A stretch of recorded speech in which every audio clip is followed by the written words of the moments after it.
one runner went straight back to Super Metroid after getting Speed Booster and literally carried that Speed Booster all the way through Brinstar and Crateria, getting a treasure trove of Super Metroid movement items there, while everybody else went up Death Mountain. But looks like we are off, ladies and gentlemen.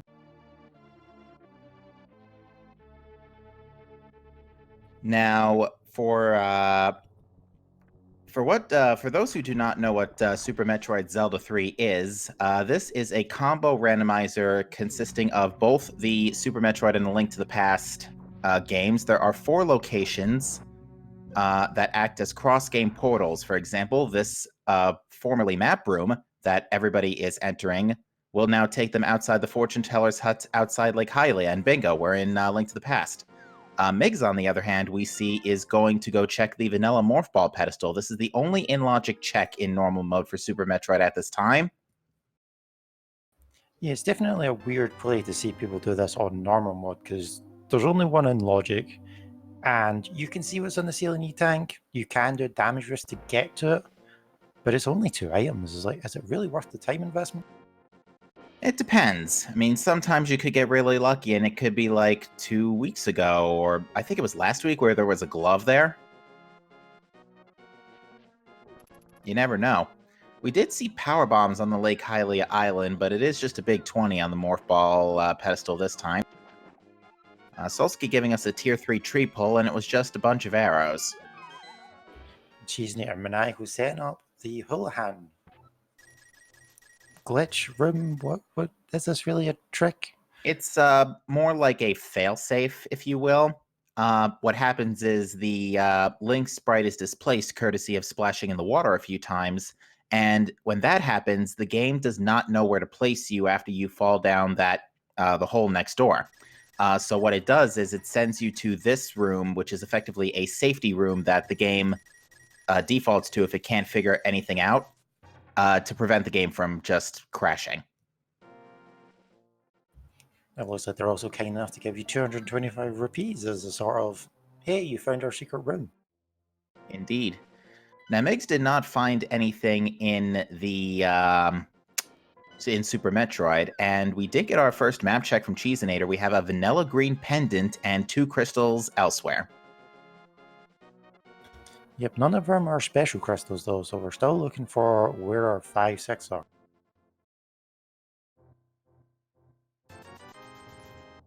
Indeed. Looks like Solsky is going to check us the Bush Crab and the Lumberjack ledge. Bush Crab's giving us hearts, and Lumberjack, let's have a look. That looked like a unique item. It looked like a beam upgrade. I did not get a very good look at it on my screen. I'll have to take another look on my playback, actually, would be a good way. Oh, boots in Sahasrala's closet. And I did confirm it is a super missile pack, and chat also caught that. Thank you, chat.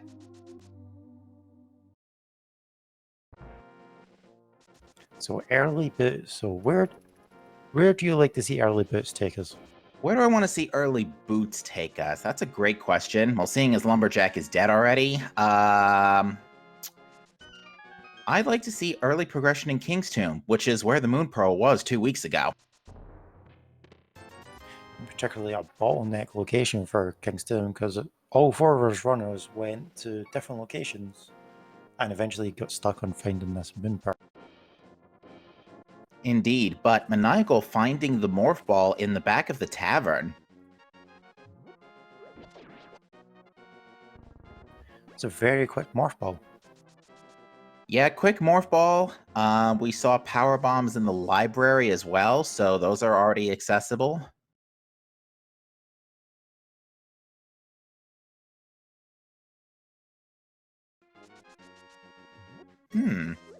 Add a sword to that mix.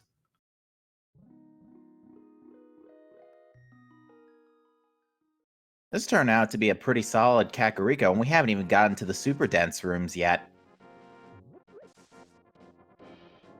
Meg's also in Shashla's hut, picking up their boots.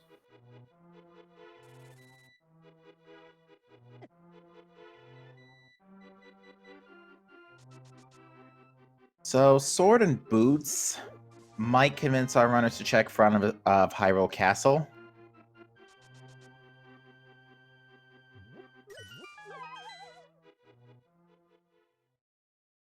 Seeing as they have a decent weapon to work with. Didn't get a chance to see if it was on the ball merchant there. I think there was about a lag on Maniacal's screen. I think it was actually a missile pack.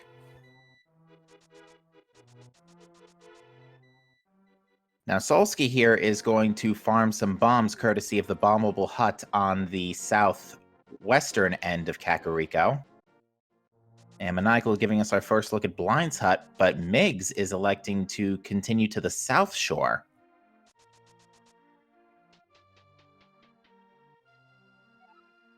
Mostly ammunition in Blind's hut, though.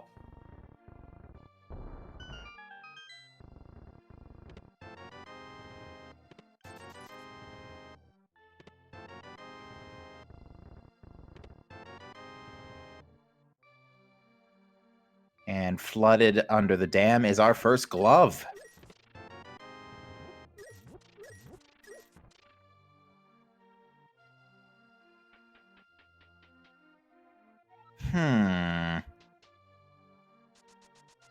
Alright, so we've got a sword, we've got a glove, and we've got boots.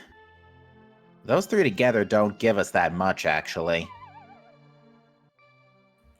No, I think most of our progression here is still pointing towards our Super Metroid play with that early moon Morphin Ball, plus finding power bombs in Blind's hut. Yeah, we've also got found... some ammo. I'm sorry, you first.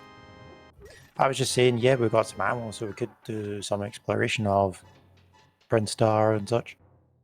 We could, although 5 power bombs makes it a little finicky. Ooh, there's flippers and a bottle in Mini Moldarm Cave, so Miggs putting off Kakariko may not have ended up being a bad move after all. That'll allow Miggs to route in a sick kid check. Always favorable for a Kakariko skip if possible. If you want to go for the memes. Yeah, this is something I've been seeing a lot, especially in SMZ3, because Super Metroid adds an extra 100 places to check. You know, it could be that one entire region is barren.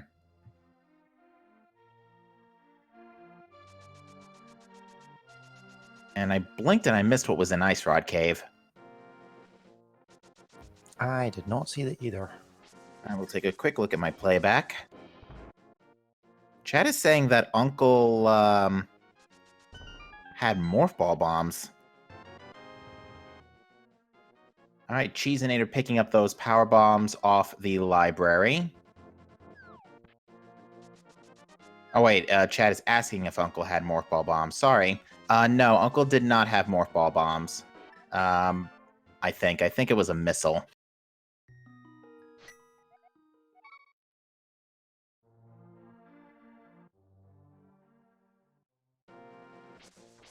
Alright, Mig's getting the good news that it's just super missiles on Lumberjack. So skinning around the back trash, they're picking up their bits as well. So just need Maniacal to go there, and all 4 of our runners can, well, run. The speed run will truly begin, although it will really begin once we get our speed booster. So with those flippers, that now puts all of our water checks into logic, and it turns out Uncle had a bomb cap upgrade.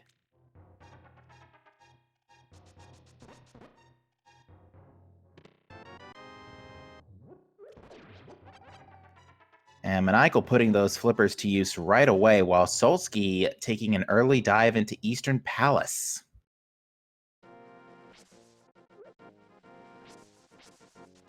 And so 3 possible item locations in here. If you get the big key early, and you get 3 items, then you're looking good. Second, you see a dungeon item, you start to worry. Yeah, and I bet Solsky's worrying after seeing that compass. We've got some nice divergence here. We've got Cheesinator taking a look at the front of Hyrule Castle. Just super missiles, though, from the guy under the bridge. And Maniacal electing not to go to Waterfall Ferry. I imagine that's because he's waiting for some Zora money. Oh, on the subject of Speed Booster, now the speed run can really begin. Wasn't Speed Booster there last week or 2 weeks ago? It was somewhere in Eastern Palace, I think. But yeah, both of our speed items already 10 minutes in, not even. All right, Maniacal giving us Hyrule Castle, or back of escape, I should say. Just missiles and a heart piece. Big key for Solski.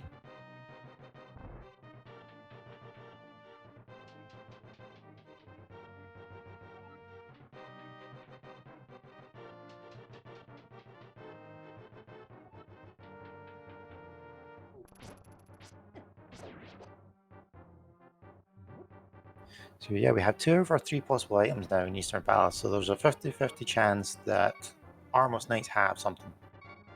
Yeah, and unfortunately, we can't get there for right now. Maniacal, however, looks like he's going to Dark Cross from Back of Escape. Interesting play here. I'm not as much of a fan of this lampless as I am in A Link to the Past randomizer, just because if it is something Super Metroid related, we can't see it. Yeah, there's very few things that pop up above that sort of dark layer that gets added on top.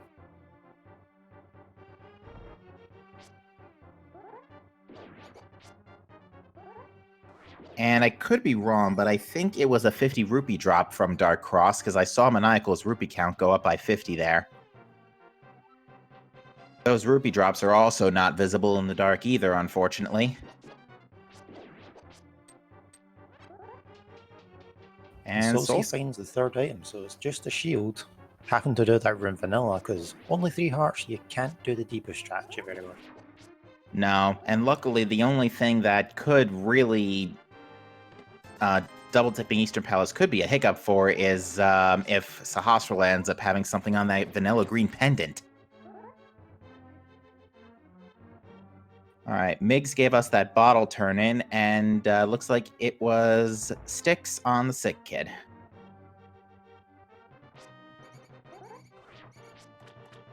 Meg's going to be pretty happy with this Kakariko dive here, getting Morph Ball, getting the Morph Ball and those Power Bombs. So, yeah, that early Brinstar criteria check might not be a bad idea now.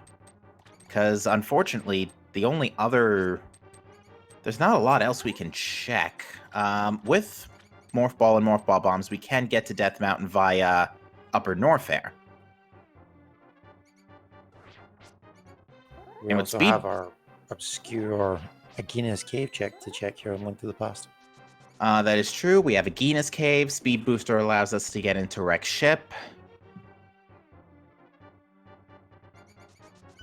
Yeah, the options are there, just not a lot of them in Link to the Past, besides Waterfall and Zora and Agina's Cave. I'm trying to think if we missed anything else.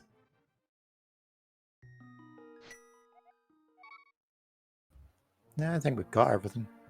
Yeah, we checked Sick Kid.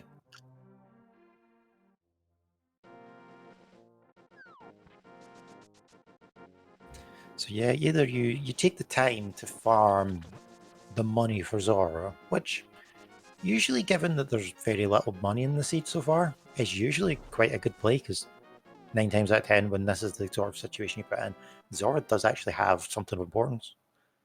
Or you go back to Super Metroid and start doing your Brinstar loop with only your, well, I believe we've got 10 Power Bomb packs.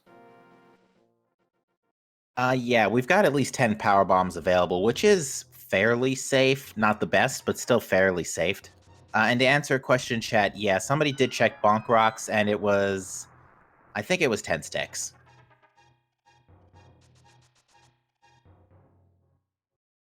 The only checks we're missing is Waterfall Ferry, Zora, and Agina's Cave. And we can get up to Death Mountain via Upper Norfair. That's about it, unfortunately.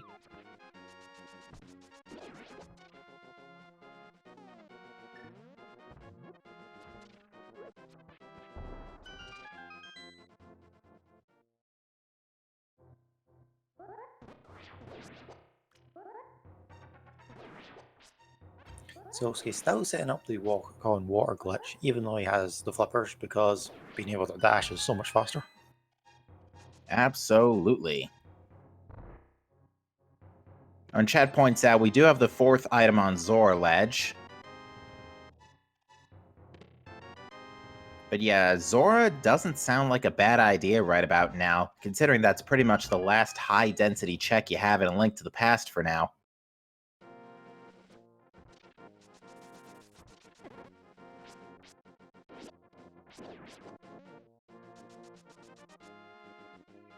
Although I did see a seed. I can't remember if it was in the. I think it was in this year's Link to the Past tourney, where Zora had progression, but the seed was just not giving any money whatsoever, and both runners had to farm out of Blind's hut to get the cash. That's nasty, because that's only 60 rupees per turn, isn't it? No, 30. It's only 30, So yeah. that's a long farm, yeah. It is a very long farm. Now, granted, I don't think we have to worry about that for now because we have so many other options available beforehand. Like we said, Brinstar, Crateria, Wreck Ship. There's plenty of options for now. But yeah, if Zora ends up having progression, and somebody thinks that, you got to weigh up your chances of what's the chances Zora has an item that allows me to do those checks in Super Metroid faster than doing it without without that item. And there's not very many of them around.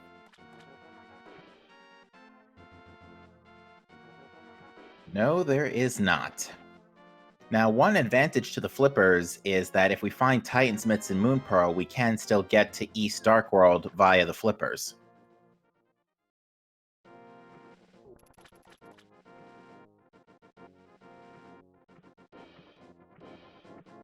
That was one problem we had 2 weeks ago, where despite getting Mitts and Moon Pearl, Ago 1 was still required because Hammer and Flippers were both in pod. And on top of that, the Seed decided to bait us a little bit by giving us Flute and Tower of Hera. Looks like, however, Solski is going to be our first runner dipping back into Super Metroid. Cheesenator finds Master Sword at the Waterfall Fairy, so 2 checks down, 2 more to go. Doesn't have the money for Zora, so he's only got 1 check left. Yeah, if he's a really lucky fella, he'll have a 300 park on the ledge here. Although Blue Mail's not too bad either. Solski finding vanilla Crateria power bombs. Definitely not going to say no to them, considering we only have 10 as a maximum. Yeah, 15 power bombs almost guarantees you'll be able to make your Crateria Brinstar checks without much difficulty.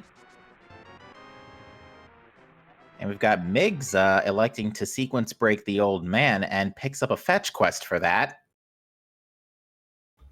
That's not an item you want to see, because the mushroom is quite slow to hand in. Yeah, certainly something we could hand in now, but yeah, that is out of the way big time.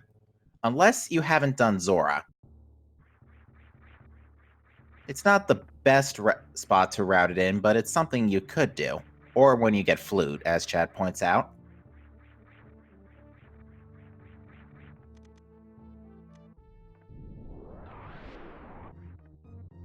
Alright, Solski and Cheeseinator both electing to check Gauntlet. Front of Gauntlet did not have anything particularly crazy.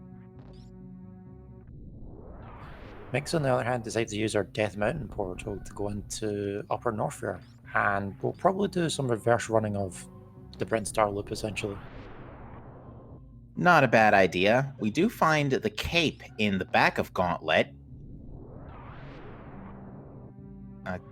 Ooh, and Canis Samaria Terminator. That'll do. Yep, not too important now, but very nice to have just now. Get it out the way. Means when you come around to actually needing it, you've already got it. Fortunately, with it being Terminator, it's a very common spot, so all of our runners will likely get it. Yeah, I doubt there's going to be a case where anyone would want to skip Terminator. Especially since that's an easy way to mother brain at the end.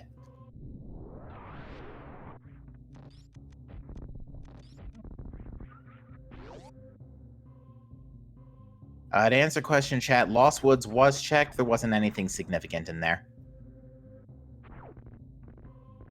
All right, let's see what we have behind the Speed Booster Bridge. Power Bombs, Heart Piece, and Big 20.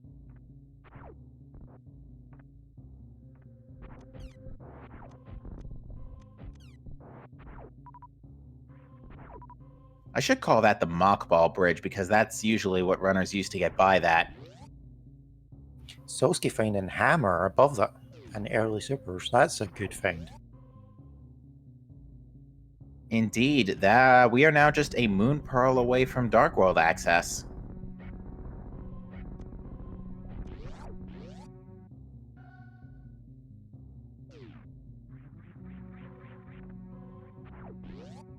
It looks like Miggs is electing to go to Kraid really fast, but there is Grapple Beam above Edikun Pit with a bottle of green goo directly behind.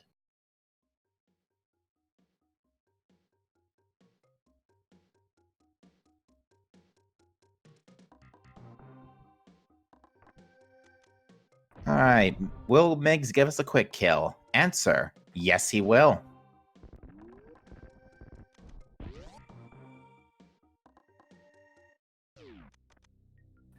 Again, I still think that's one of the hardest tricks to do in Super Metroid.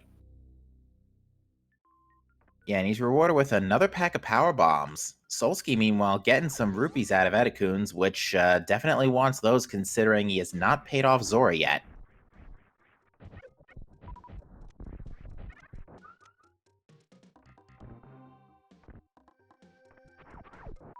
Cheeseinator getting that hammer now.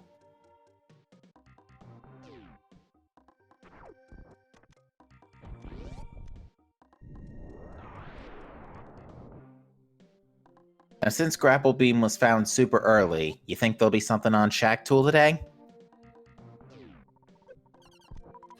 No one likes to see you Shack Tool. Come on. I, as a commentator, don't even like to see Shack Tool. That says something. Yeah, actually, we're not too far away from being able to put Meridian, almost practically all of Meridia into Logic now that I think about it. We literally just need Gravity Suit.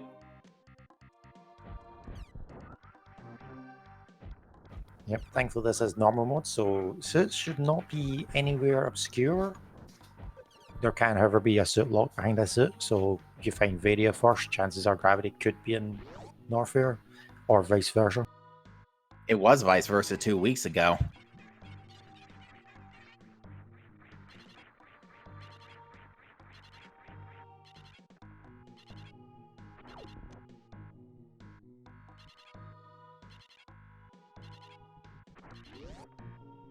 Now, Miggs took a quick peek at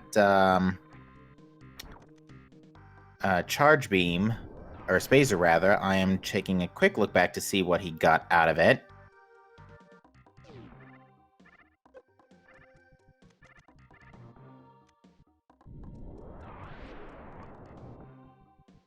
And it was just a heart piece.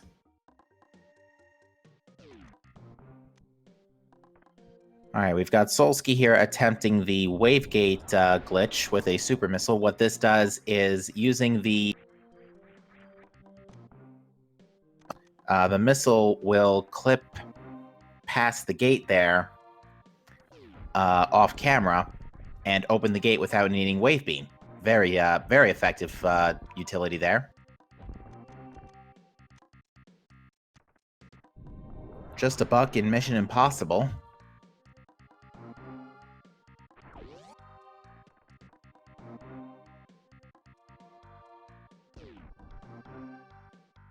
Solsky finding the mirror at Charge Beam.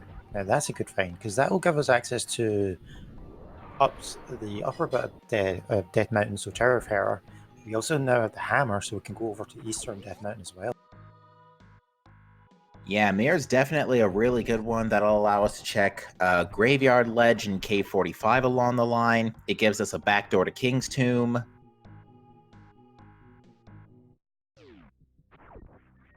And it looks like Migs is going to farm up money for Zora. Yep, the good old desert money cave.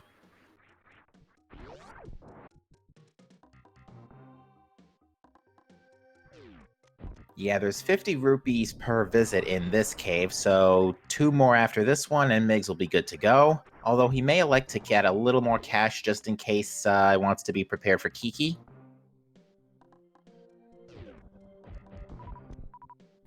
Kiki, of course, needing 110 rupees to open Palace of Darkness for us. There's also the chess game in Dark and the Village of Outcast that costs, I believe it's 30 rupees.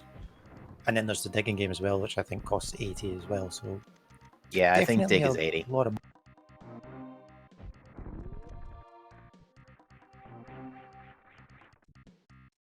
All right, and with 2 bottles, safety should not, and blue mail, safety should not really be an issue for our runners today.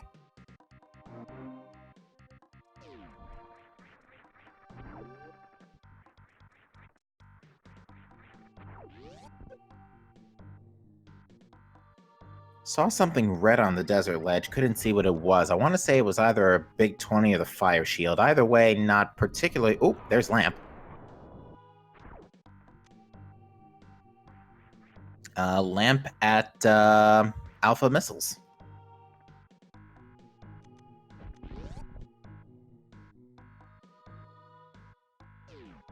Alright, so that lamp puts the old man check in logic.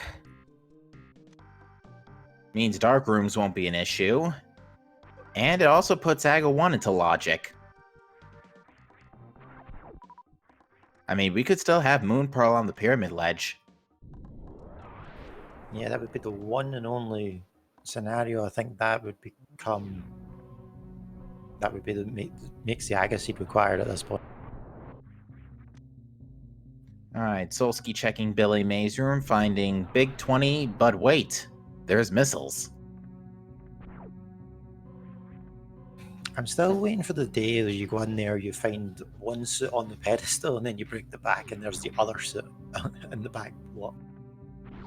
Order 1 suit, we'll give you the second one free. All for the measly cost of 1 angled power beam shot. I mean, at that point, do you even finish the seed? Because that's just a freebie at that point. Yeah, I would like to see a double unique item Billy Mays room. I don't think I've seen one. Certainly not that I remember. It may have been a long time ago, but I've not seen one in quite some time.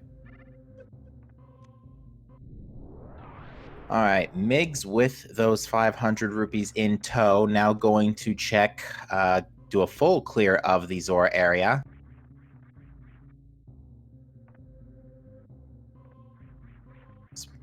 Maniacal giving us our Spore Spawn skip again, which is an energy tank.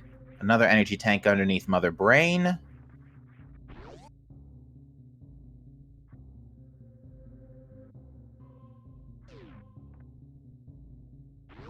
Yeah, we're definitely looking to be a bit healthy on this side of Super Metroid, so. Indeed. Now, though, this is a normal mode seed, so we're not going to be expecting any hell runs today. Just a missile and shaft supers.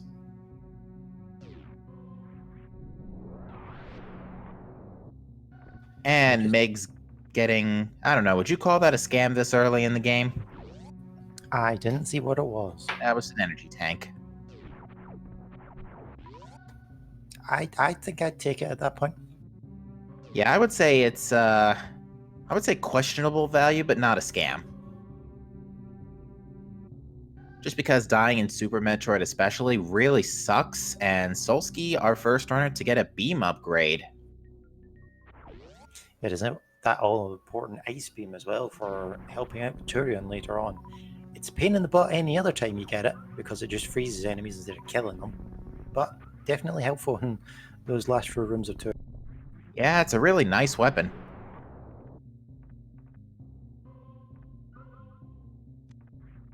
All right, Solsky going to go check the item from Bomb Terizo. This should be a free check since he does not have morph ball bombs, as the Bomb Terizo's activation is tied to the bombs themselves.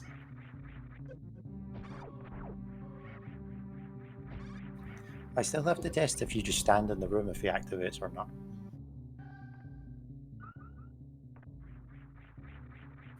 Oh yeah, I remember you here bringing before that it's up. time. Yeah. All right, Solsky is heading back to the ship to repair and rearm, and I would wager his next stop is wrecked ship. Or Red Tower.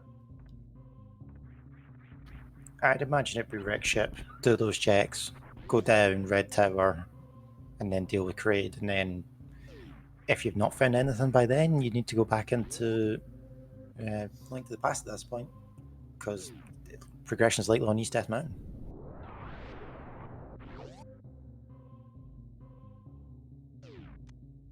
Indeed. There are a lot of items in wrecked ship, and we can also check the Solsky using a doing a bit of a last second shine spark there to save himself. Very nicely done.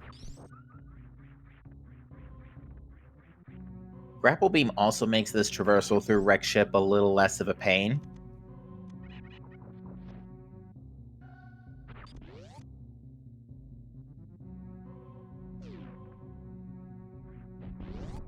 I blinked and I saw the Cheese and Migs have the exact. They still have the exact same screens. That is some impressive synchronization right there.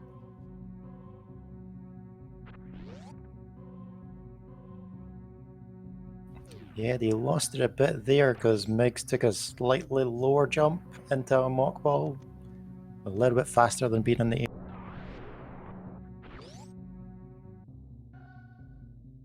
I have been trying to learn Super Metroid any percent just to try and like decrease my time in combo randomizer. So learning all these things about how you move in Super Metroid. Indeed, and yet, while we're on the subject of our runners, these are amazing folks running for you today, so give them all a follow if you can. Also, major shout out to Miss Metroid, who is solo tracking this afternoon, so major thanks to her for that and keeping the stream together while she's at it. Yeah, I was trying to do some help out tracking at the start and trying to manage 4 screens, talk, and work out where items are on the tracker because I've not looked at it in so long. Very difficult. So major props to maintaining the stream at the same time. All right, we've got Solsky on the Ghost of Argus fight, otherwise known as Fantoon.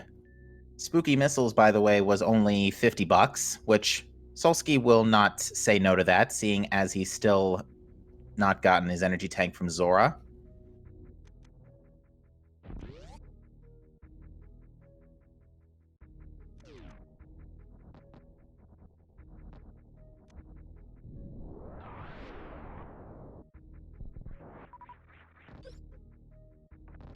Solsky getting some very nice dopplers on Fantoon, so Fantoon is starting to look really red.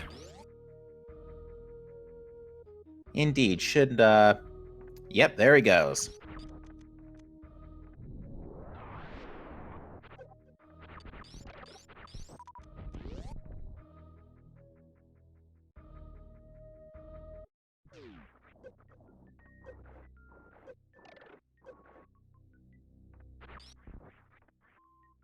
Cheeseinator getting items out of Alpha Power Bombs. Unfortunately, it is only 3 regular bombs and a big 20.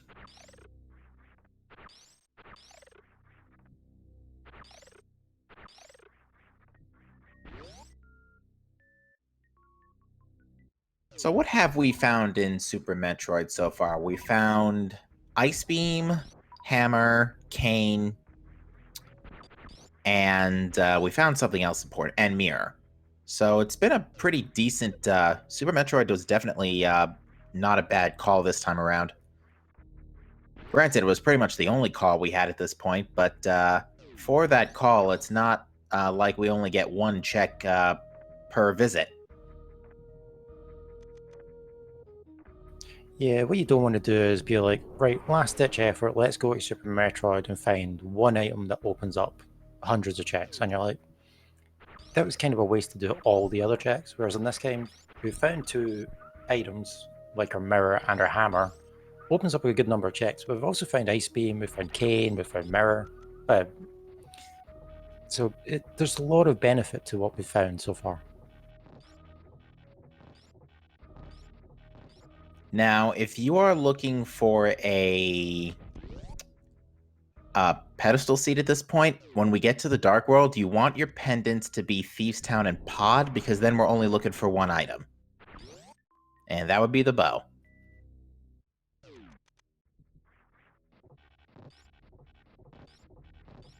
We were talking at the start how, Thoris, you wanted to see a ped seat, and I'm in that boat with you. But yeah, if we want to see that, those are the two pendants we want to see. Yeah, despite our runners being on Death Mountain, no one took that portal into the Dark World just to find out what your pendants were and what your crystals were, because it can kind of prepare you for what you're expecting to find later on in the seed.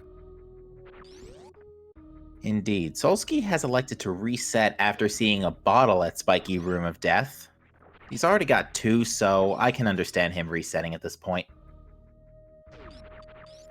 Yeah, the energy being much more important for trying to get through the attic than trying to reverse run the Spiky Room of Death. It is aptly named that for a reason because of how fast it drains your energy. Yeah, suitless, the falling spikes will deal, I believe it is 120 damage, if not a full energy tank. Either way, it hurts.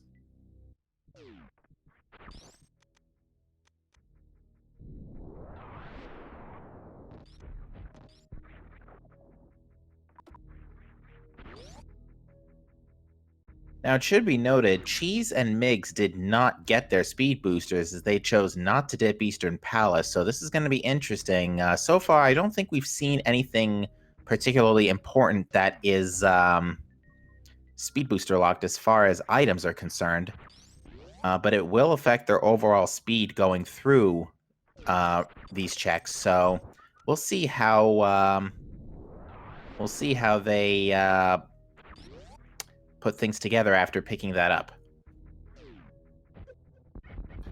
If they even do pick that up. I think that technically the hammer is locked by the speed booster, because I don't think normal mode logic expects you to do the mock ball trick to get to it. That is true. So they'll need to be, if they're being aware of the logic and being aware of what items they've got, they should be aware that they cannot find the speed booster anywhere that's locked by that hammer. Well, it doesn't matter. Speed booster is important. Vary a suit at Wreck Ship Reserve. That's also the problem they're going to run into is what's on reserves is really important. I've not seen Wreck Ship Reserve have progression in a really long time, actually. I don't think I've ever seen it have progression. This is a first for me. Yeah, that does open up a lot of checks for Super Metroid. That allows us to go to Lower Norfair. Actually, that's mainly what it allows us to do. It lets us go to Lower Norfair. It allows us to do all of our Bubble Mountain checks. And we can also go to not Shackle, the other one, Crocomire, and do his checks because people like to bet on him apparently. Yeah, we didn't have to bet on him last week, but the few weeks beforehand, yeah, everybody who did bet on Croc got paid off quite handsomely.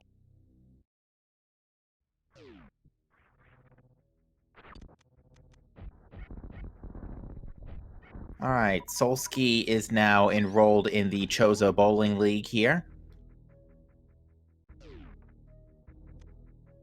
Unfortunately, Solsky's bowling statue has already crossed the foul line by about 70 meters. So I doubt this frame is going to count.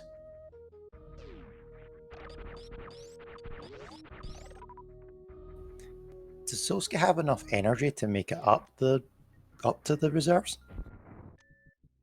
I don't know. And that power bomb tank sure isn't going to help. Now he could Yeah, well, let's see. Because I don't think he has a reserve.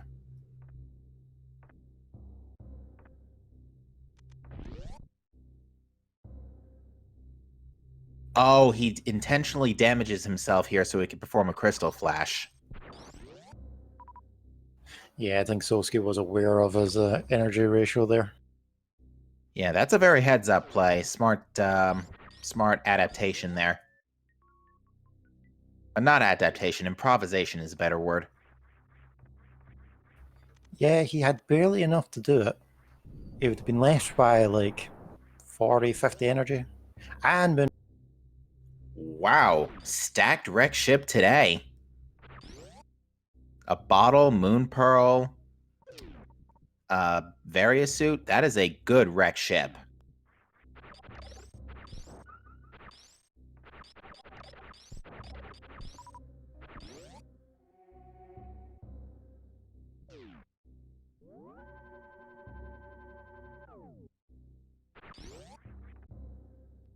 And with that, we have full Dark World access, with the exception of Dark Death Mountain.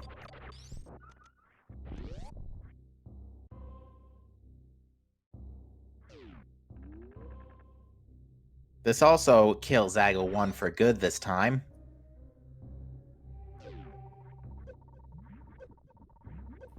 Cheese and 8 are doing a hell run to the Ice Beam location. Yeah, interesting play. Not in logic for hard mode, but does have the energy necessary to make it to the end and back, but it's just for the red boomerang.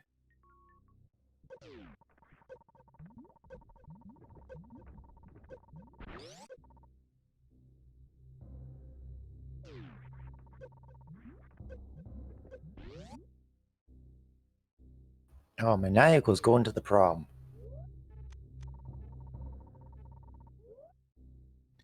Never considered myself much of a dancer.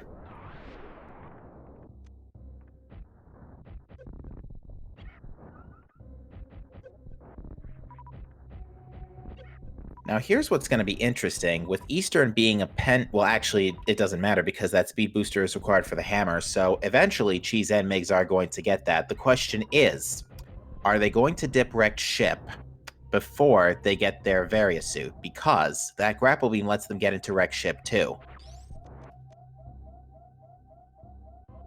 And if they dip wrecked ship...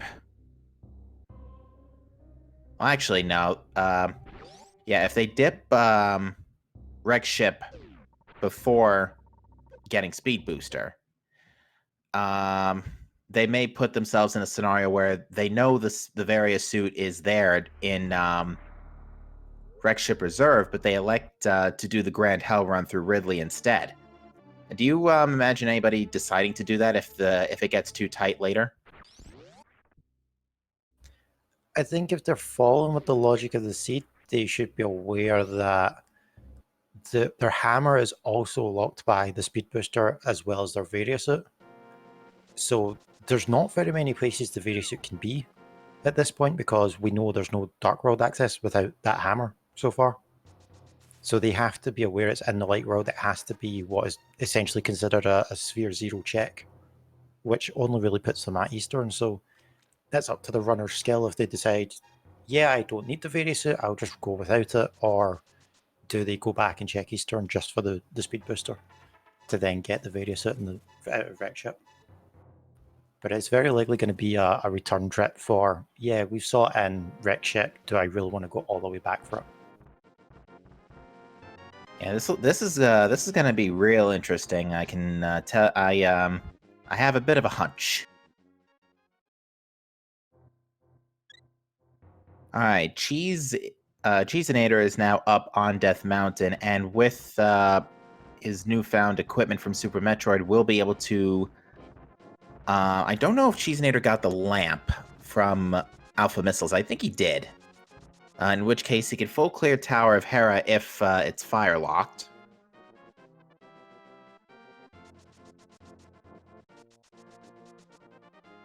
Unfortunately, lamp, there's no room for lamp on our trackers, so only way we can check is pause menus. Miss Metroid says Cheese has the lamp. Alrighty then. And we get our Dark World map check. Swamp and Turtle Rock are our pendants, with Pod and Skull Woods being our 5/6 crystals. Yep, if you're looking for a ped seed, that is not what you want to see. No, it is not, because you don't necessarily need the flute this seed, because you can, especially now that we have Area Suit, just backdoor Meyer through Lower Norfair. So, actually, let me think this through for a second. So just speaking of that, there was a race I was part of towards the end of last year where Flute was on the pedestal, but thankfully we could access Meyer through the back door of Lower Norfair. So real roller coaster emotions reading that, because we had early book, so it was like read the pedestal, find out it's Flute, go, oh no, it's a pedestal seed, to then rent, oh no, you can just backdoor into Meyer. That's fine. Yeah, I think if you're hoping for a ped seed, I think the only two things, well, three technically, three things that you could find there at this point are Bow. No, not even Bow, because Eastern's a pendant. So, Meyer's Medallion and Gravity Suit. That's it.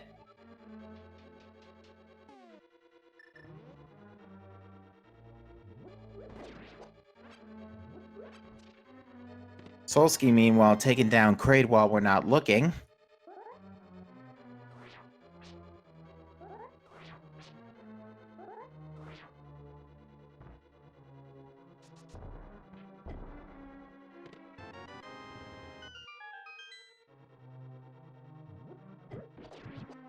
And I wasn't counting our Hera items, but no sign of the small key yet at the very least. To answer question, chat, Swamp is a pendant, therefore Hookshot cannot be on pedestal.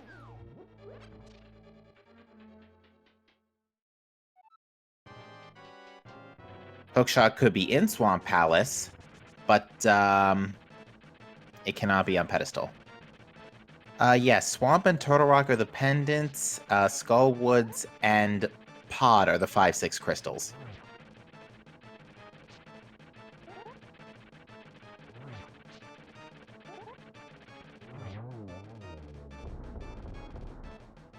Alright, do we have to go to the Hera basement for an item? I know we saw the map and the compass. The answer is yes. Definitely be happy to have picked up that lamp before coming up here.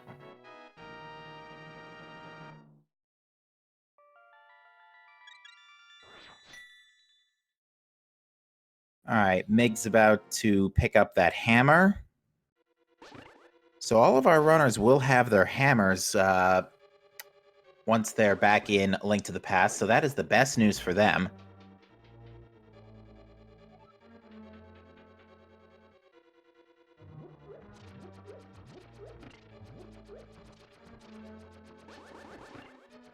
I think the best thing Cheese could find here right now is the book, because then with Master Sword in tow, he can route in Ether Tablet. Mitts in Paradox Cave would be an added bonus, because then you can add in Dark Death Mountain while you're at it.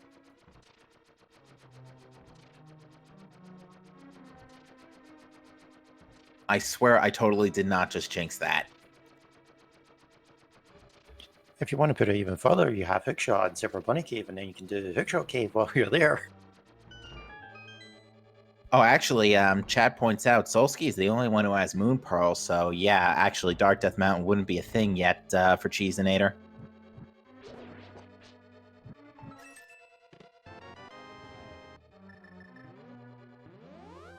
Doesn't mean it can't happen, though. Those items could still be in those locations. Yeah, and they do call it Super Bunny Cave for a good reason, because you can Super Bunny and pick those items up anyway.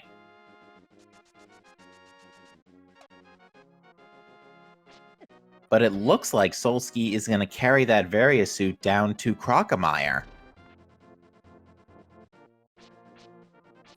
Yes, that's one of the questions you've been encountered with finding both Various and Dark World access in the same location. Is Do you follow through various route by staying in Super Metroid and going down checking Northware, or do you come out and just continue to follow your access into Dark World? Because inevitably there's a lot more checks in Dark World than there is in Upper Northware. Yeah, because in Dark World you have Hype Cave, you've got Stumpy, you've got K45 and Graveyard Ledge with Mirror. Spiral Cave just having a reserve tank. The floating island had our Ether Medallion.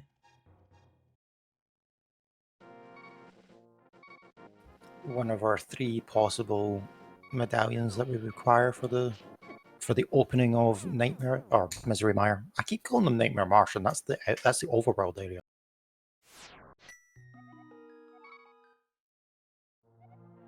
And Cheesinator unfortunately took a whack to the face from a Tektite and is electing to just restart back at the Mountain Cave. It's the only problem about having early mirror and early hammer without hookshot is chances are Paradox Caves have something because it's such a long walk to get there. Yeah, Five Hearts Blue Mail is still not an easy voyage. So far, Back of Croc just had an E-Tank. And a heart piece.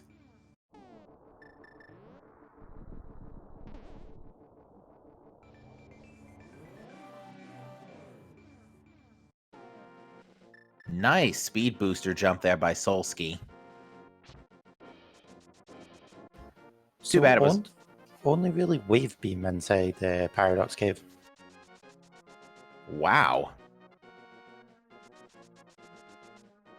So Death Mountain is not the play. Now that we have Dark World access, though, let's think about where we can go. We can go to... We can full clear Thieves Town. We can do a very good chunk of Pod. We could potion glitch to the Bowlock side if we have to, because we've got potions. We can open the front door and go to left side Swamp. We can't do ice. There are some Dark World dungeons open. Not a lot, but they're there. And front of Skull Woods.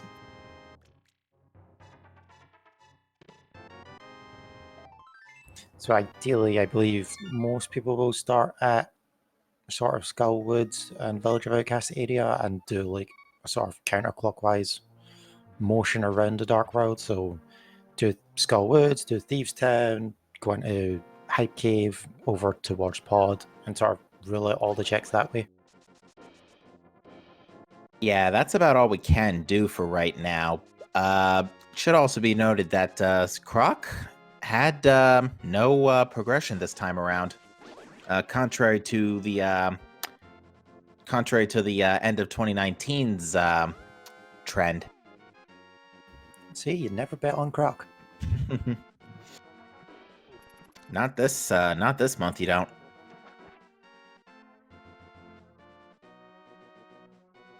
Ooh, Maniacal is giving us a fake powder here, courtesy of a combination of the mushroom and cane. Good move. Well, possibly good move, because that was an ice rod that the fake powder gave. Which, we may or may not need that. And you get the Spazer for turning on the mushroom anyway, so that's quite good to get that early. Oh, and actually, I am mistaken. I just confirmed on my playback that actually was the fire rod. It was a little blurry on my comm stream, so I missed that. So fire rod, that's actually huge, because now we can finish up Skull Woods.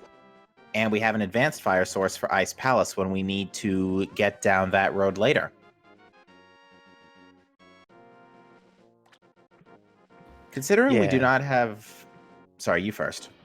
I was going to say, with the fire rod being locked behind powder, it kind of means that our powder must be somewhere nearby or within the vicinity of that we're about to pick it up, because it's not just a case of, oh, we need it for Trinex, like the ice rod is. it's a case of, no, this is actual blocking hard progression now, so expect the powder to turn up very soon. Yeah, I wouldn't be surprised if it's in Thieves Town or Hype Cave at this point. Now we got Spazer fairly early as far as our equipment is concerned. Spazer Wave is okay, but ideally we want to see Charge and Plasma Beam.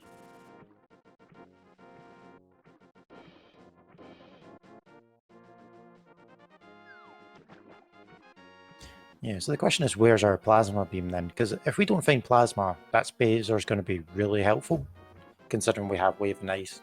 So it's sort of the last of the beams we can get. But if we find that plasma like soonish, before they even go back to Super Metroid, for example, then yeah, the spacer's not really worth that much. Unfortunately. Alright, Miggs is doing the dip through Paradox Cave. Solsky is checking the items at Speed Booster.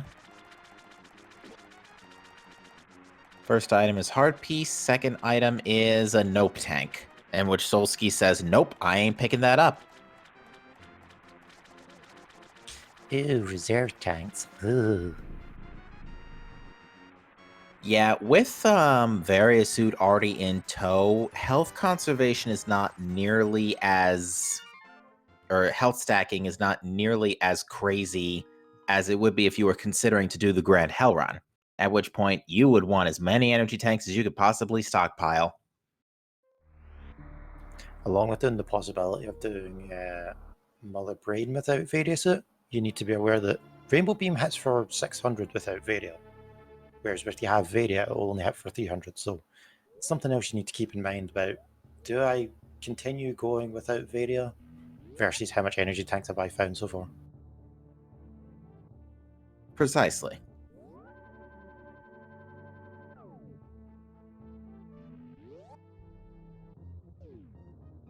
Alright, Miggs is heading to, I believe he may be setting up a fake powder as well.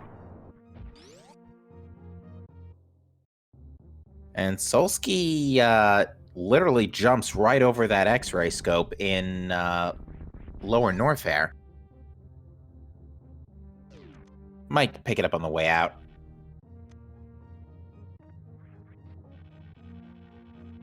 Or not.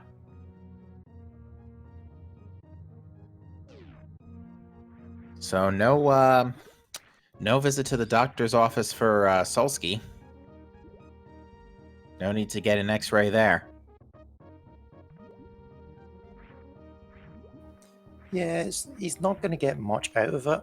Like, he's got Dragon, he can microwave, or he could do speedbuster strats, or he could, worst case scenario, grapple beam the sort of side cannons. It's not too important because we've already seen Fanta, and Fanta's already dead at this point, so probably not worth picking up in the long run. Yeah, not to mention that's the only microwave component we have right now. We are still missing charge and plasma, so with so much missing in action for microwave, I'm not surprised Solsky didn't pass that up.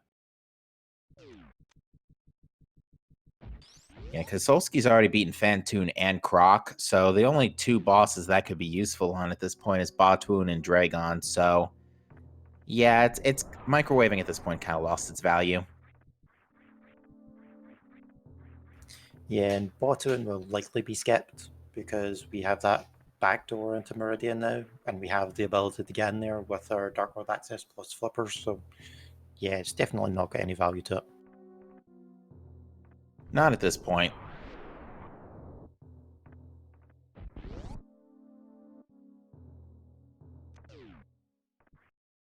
Alright, Cheese and Maniacal both taking on Fantoon here.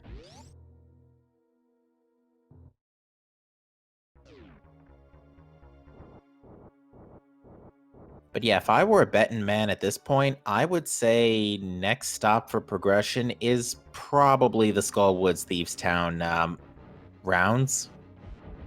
Especially after sequence breaking that fire rod.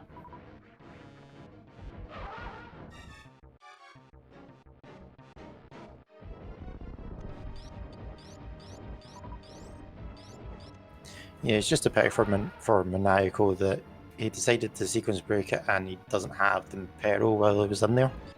If you had the Moon Peril while he was there, that would have been a lot worth it because you could just clear out all of Skullwoods and then all of Thieves Town in one go. Right. Granted, Michael is going to get it very soon, along with his Varia suit. Cheese, on the other hand, is going to have to leave that Varia suit behind for a bit. Same with Migs.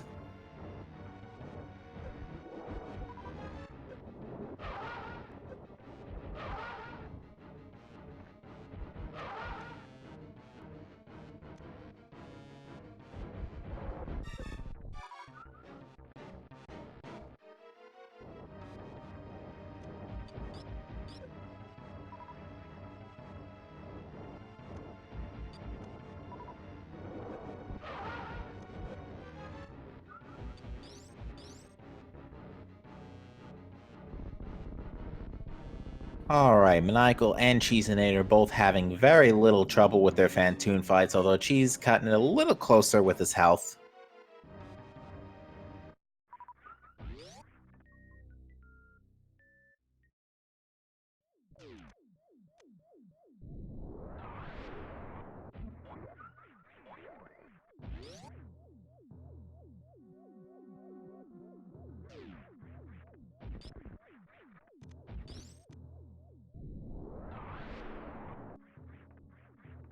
So now I think the ball is in Solski's court right now for trying to see what our next port of call is, because Solski is the only one who has done all the Super Metroid checks and now has Dark World access. So after he finishes Tower of Hera and East Death Mountain, we'll see where he decides to go next.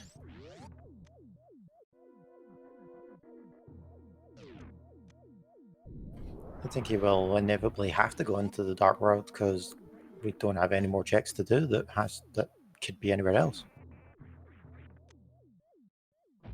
That is true. I'm wondering if he is going to fake Powder first, or see if he's lucky and catches Powder in Skullwoods or Thieves Town.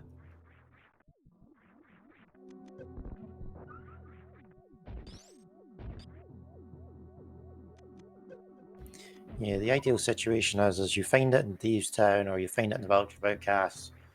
You go immediately hand it in, get your fire rod, and then you just full clear Skullwoods in one go. What you don't want to do is nip into Skullwoods and then find nothing and then find your powder elsewhere and then have to double dip it. Indeed, although I wouldn't mind seeing Book at this point before we dip Skullwoods, because we do have Mirror, so we can ped check right after.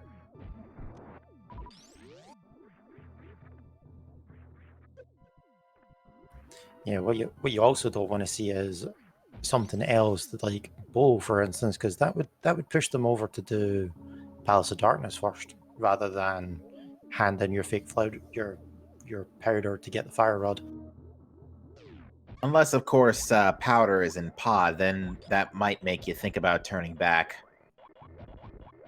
Although, if you want to really route in, say you don't want to fake Powder, if you really want to route it in, the thing you want to find is Mitts. Because that'll allow you to route in Smith Chain and Purple Chest.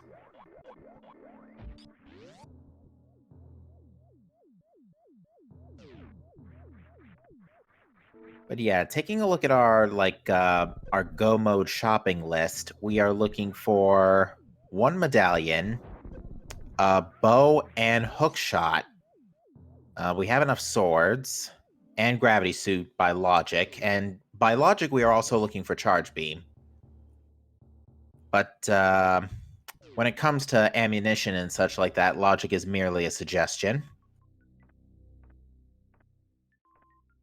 Yep, with the right amount of missiles and super missiles, you can still kill all the bosses in Super Metroid.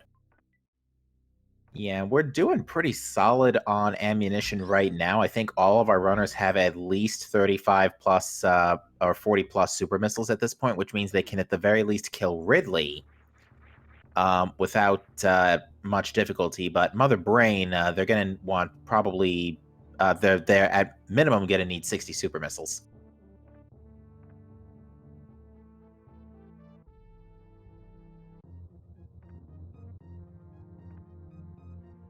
I see what you did there, Miss Metroid.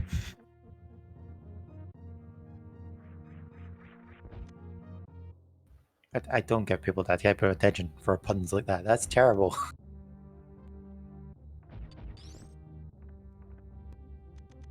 Alright, Solski getting the Paradox Cave checks out of the way. And I think after this, Solski is going to have to nope on out of Death Mountain.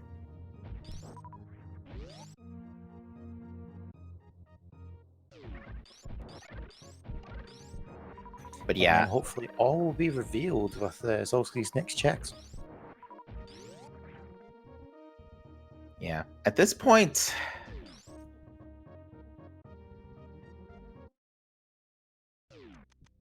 Yeah, at this point, I can't see... Yeah, at this point, our runners are pretty much getting bottlenecked just a little bit here. Because after everybody else clears Wreck's ship and Solski now checking out Dark World, so everybody's going to be kind of heading in the same direction, I would wager at this point. But looks like Solski's first port of call is Hype Cave.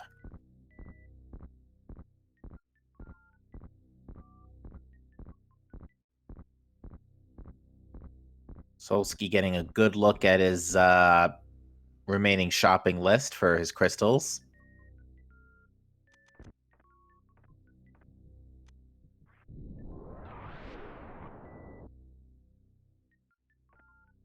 Alright, Hype Cave giving us missiles, the book.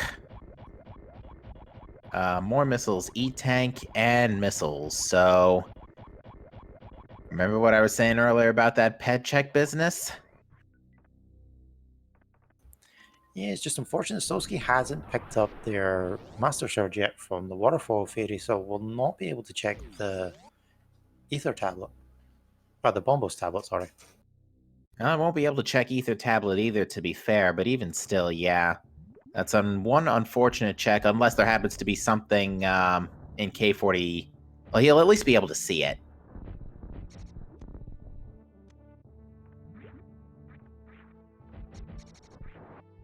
I'm the cold It's rod. the I ice make rod. things freeze. Oh boy. That could come into play if it turns out Trinex has the hook shot or something.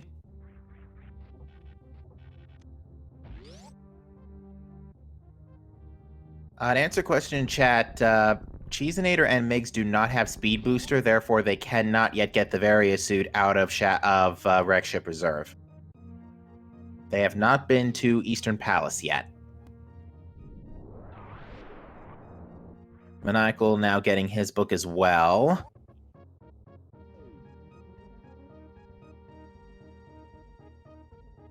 And it would appear that Desert Palace is boots locked. Not that it matters, everybody got the boots within 5 minutes.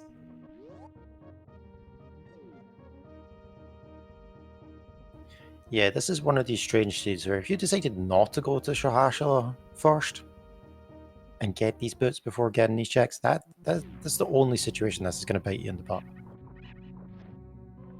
Indeed. Migs unfortunately now getting the bad news that, yeah, his Various suit is Speed Booster locked.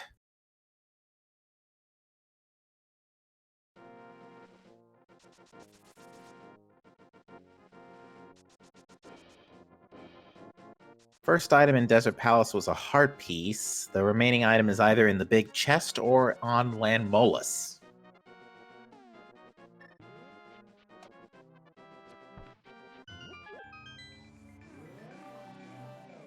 I imagine we'll see both anyway because, well, it's a crystal. We need to kill land monsters at some point.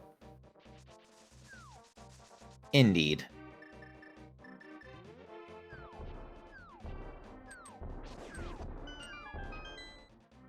Alright, Maniacal is giving us a dig game check. This will be hilarious if, considering we're going to hopefully see Powder eventually, and we've already seen, oh, no, it's Super Missiles. I was going to say it'd be hilarious if we saw the shovel here. It's happened. But yeah, somewhere along the lines of 15-ish digs for Super Missiles. Not the best RNG, not the worst either. Yeah, It's not bad. We haven't found charge beam, so our missile count is still important. Indeed. All right, looks like Cheese has also picked up the book from Hype Cave. Cheese will be able to check Balmo's tablet here and pick up that ice rod.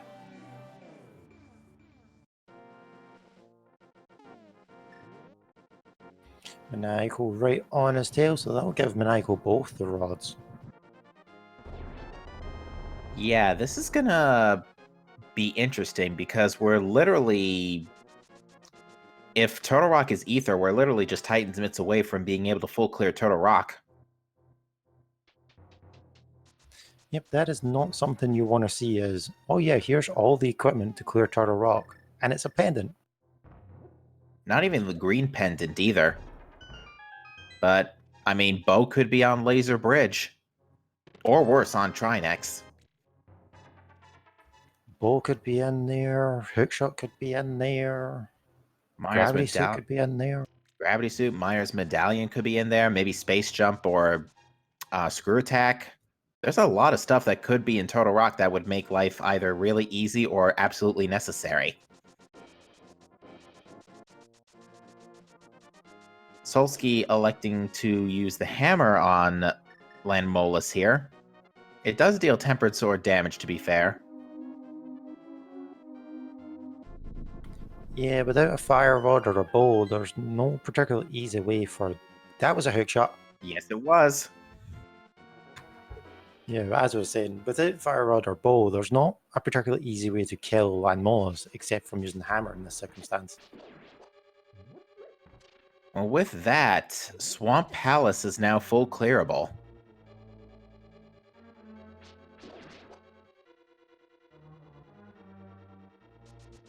Also, of course, Swamp being our pendant, so do we risk doing a pendant Swamp? I don't know. That's a tough one. Because on one end, there are 6 items in Swamp Palace. On the other end, it's a pendant. And again, not the very good one. Solsky has elected to not do a Gina's Cave, although I don't remember if we've seen it. I want to say we have and that it was trash, but I'm not 100% sure. I believe it just did from either Cheese or Maniacal, but I don't think it was anything important inside. Yeah, I don't think it's anything important either.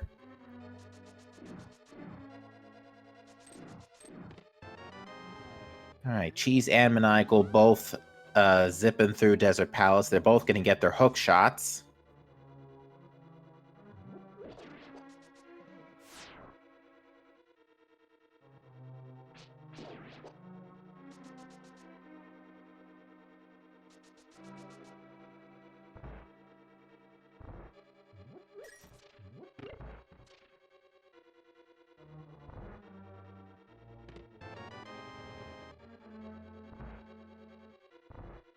Alright, Solsky, our first runner to dip Skull Woods.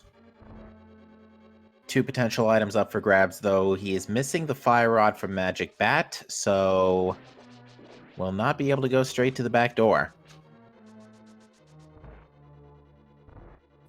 Yeah, it does make the sensible play though with having the red cane and doing this back chest first, just in case it happens to be the big key like it is vanilla, and then going into the front half and clearing that. Alright, Meg's picking up the book from Hype Cave, so everybody's got their books now. So, everybody can study for their pop quizzes at the end of this race.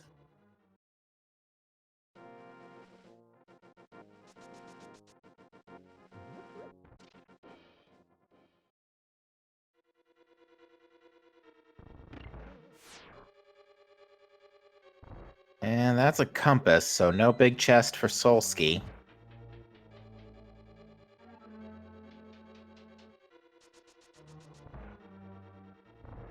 So that means I think our second item is either in the back or locked by the back. Yep, we need the big key, and that is either in the back chest under the bridge or on Morphula itself. Mig's getting his ice rod from Bomos tablet. And what was that on Bumper Cave? Was that bombs or a bomb cap upgrade? It looked blue. Oh, chat is saying it was missiles. So nothing of the sort. Not even bombs.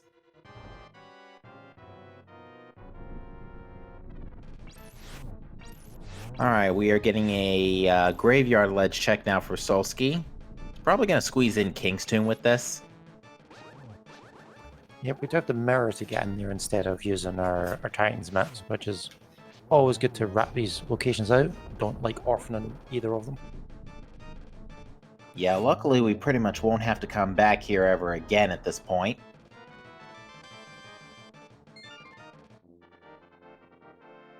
Alright, Maniacal and Cheesenator both have now defeated Landmolus and gotten their hook shots and their second crystals.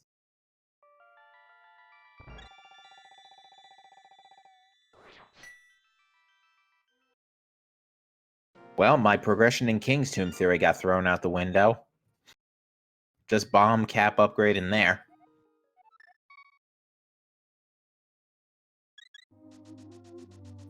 Yeah, weird situation of having the boots early, but no ability to access the King's Tomb.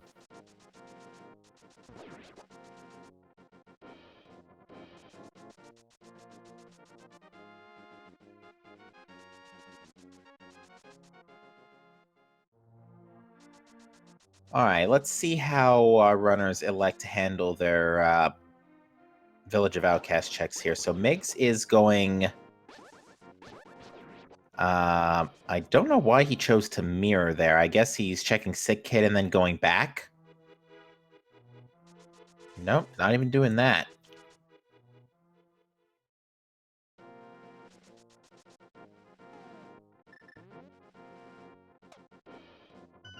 But yeah, Migs and Maniacal with their fire rods in tow will be able to full clear Skull Woods. Cheese, unfortunately, will not.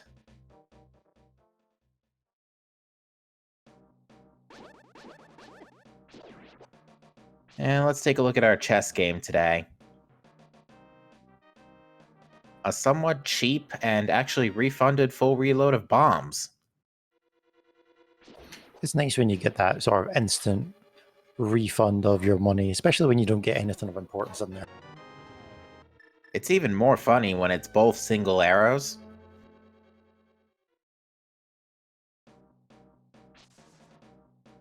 I can't say that's ever happened to me yet. Yeah, that's an older clip, but it's a very enjoyable one. Solski, meanwhile, our first runner to dip into the front of Thieves Town. So far, first two chests, the big key and the map. So we'll see if this front ends up having any good items.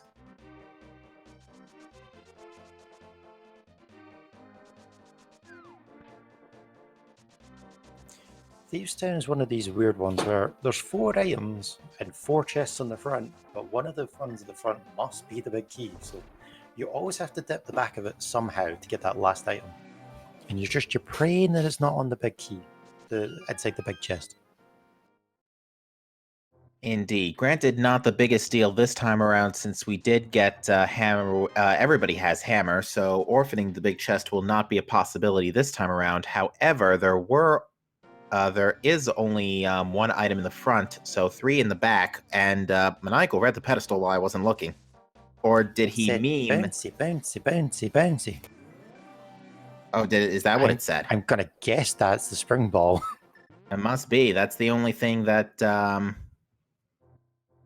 It's the only thing that springs to mind. Oh, boy. I'll let myself in.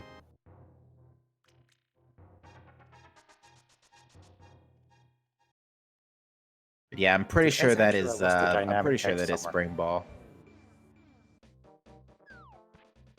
Because space jump's not really a bouncy thing so much as it is a I believe I can fly. I think I believe I can fly is space jump.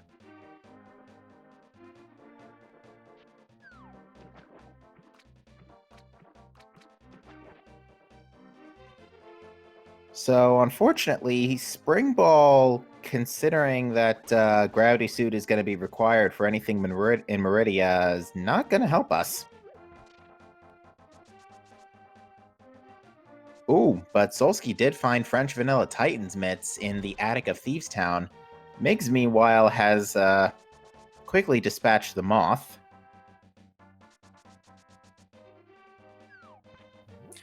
So yeah, definitely just had to look up at the dynamic text. So yeah, bouncy, bouncy, bouncy is indeed Spring Ball. Okay. I knew there was a list of it somewhere.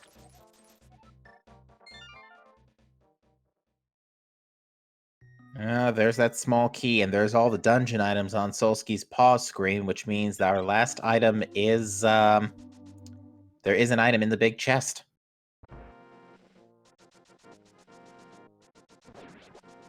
It's the wavy coin.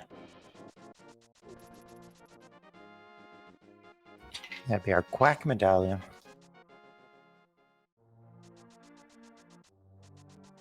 All right, then. So, Mitts and Quake in Thieves Town. So, where does that leave us? That leaves us still looking for, assuming we don't need Bombos, Bow and Gravity Suit. That's it.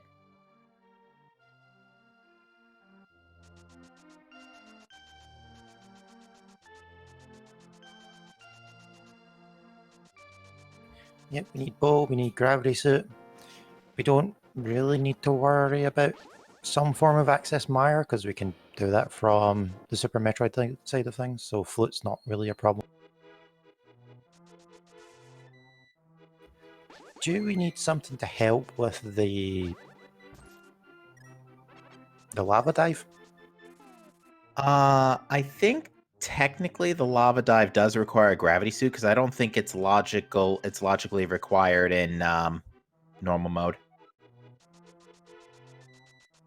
Back at the brewery, having $300, which I don't believe Solsky has paid off Zora yet. Now that I think about it. I did just see morph ball bombs dropped by blind though, so that does give us some form of flight capability. Yeah, not to mention it's great for power bomb conservation too. Yeah, since we know that the spring ball is completely off the table this run. Yeah, no one's going back for that at this point. Oh, it was only 10 digs for supers.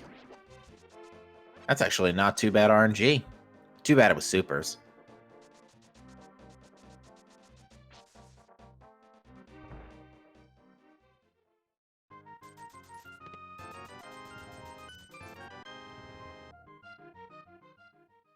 But looks like with Titan's mitts in tow, Solsky is actually, he's preparing a fake powder right now and is picking up the Smith. As you see him draining his magic. I don't think we talked about fake powder in particular, but what happens with fake powder is if you use the cane with no magic and then switch to the mushroom, for whatever reason, the game counts as that you using your powder, even though you don't have it. Because cane, I think it's because powder is on the same icon as the cane, not the cane, the mushroom. So the game kind of thinks it's got to take powder from that. It's really weird how that works.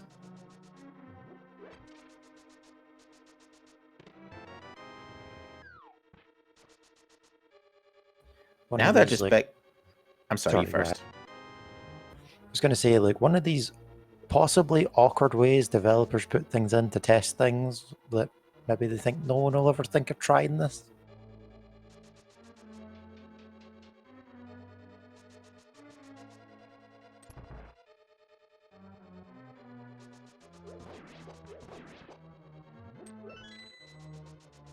Yeah, that kind of ends up being the basis for how you're able to break a lot of things in video games. It's like, and you're not supposed to get here. Randomizer devs say, guess again. On the subject of guess again, there's our flute from the Dwarven musicians.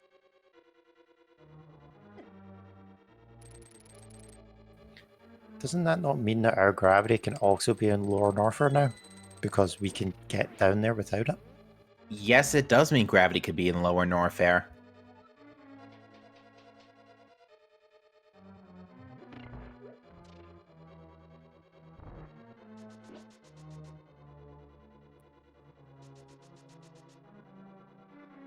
Well, Sasuke will be able to get into Mire now and be able to check that medallion requirement on our Misery Mire.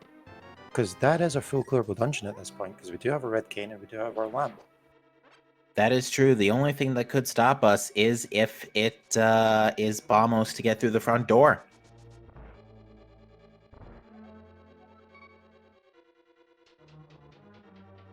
All right, everybody else, meanwhile, kind of playing follow the leader a bit here and doing their completing their Thieves Town checks.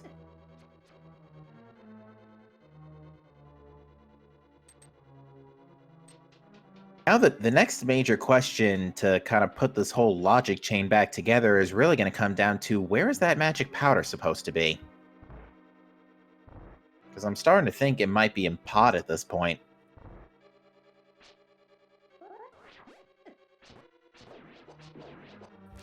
Yeah, where I think the logic chain's going to get annoying is if powder's in pod and the bow is in the back of Skullwoods, because then you'd have to go into pod to get the powder, to get the fire, to go into Skullwoods, to go back to pod.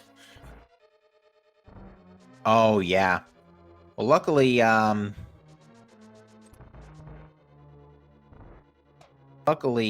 other item in Skull Woods was, I think, bombs or something, so the bow's not in Skull Woods, at least.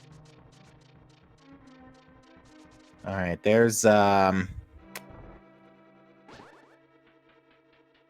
Solsky turning in, Purple Chest and getting a Fire Shield for his trouble.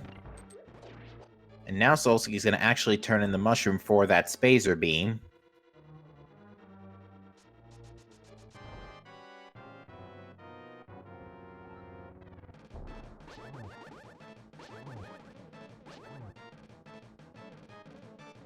So yeah, let's what else can we do now with our equipment? We can full clear Ice Palace. We can full clear Swamp Palace.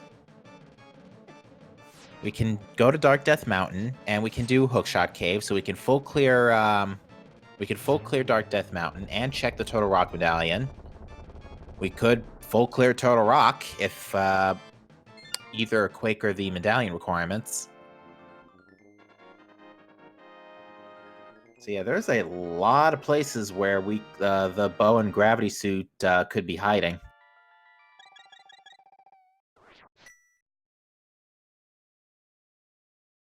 An answer question in chat. The bow is not progressive in the combo randomizer. A Link to the Past is running on the version 29 logic, which means that A, there are capacity upgrades for bombs and arrows. B, hint tiles do not work. C, the silver arrows and the bow are two separate items. They are not the same. They are not progressive like they are in version 31 of A Link to the Past randomizer. Swords and shields, however, are still progressive.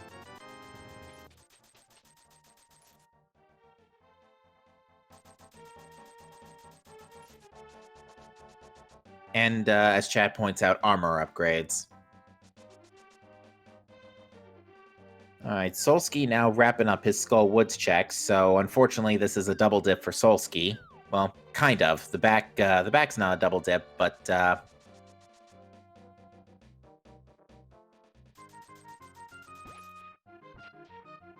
And that was a Quake to open up our Misery Mire, so we do have our required medallion. that is some pretty good news. Mire Shed only having missiles and our swag net.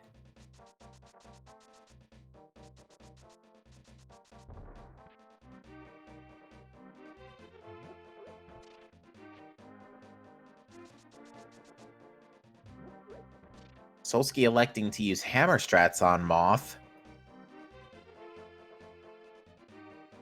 Does deal more damage compared to Fire Rod, but oh, there is Space Jump in checkerboard cave right in front of worst room in the game. How convenient. Definitely happy to see that. An answer question in chat. The other sword that we know about is in the Waterfall Fairy Cave. Solsky has not yet been to the Zora area. At the time, he was too short on cash and has not picked up that second sword.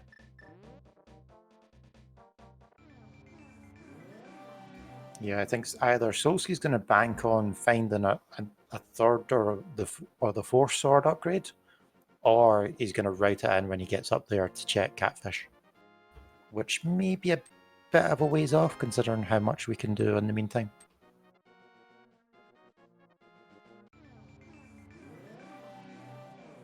Yeah. Alright, Solsky is about to get his good news that he does not have to do all dungeons. Good news for him, bad news for the audience.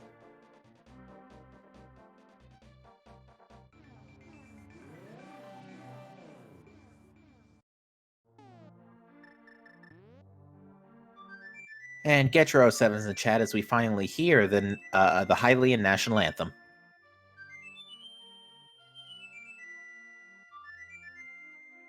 Solsky gonna be very glad to see that Quake medallion be the only be the medallion requirement for Meyer, since it's the only one we have. Granted, I'm sure he would have been content with seeing Ether as well, but luckily he can just full clear it right now. And I don't think we had a God Meyer.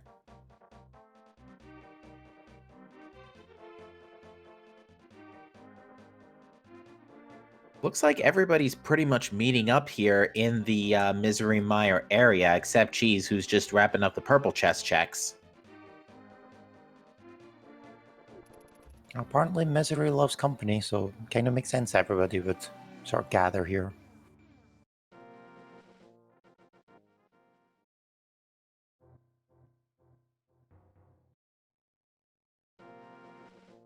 Alright, Solsky is electing to route in Nagina's cave while he's at it. Unfortunately, this is trash.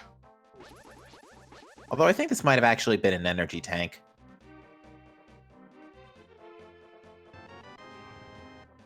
Nope. Complete trash.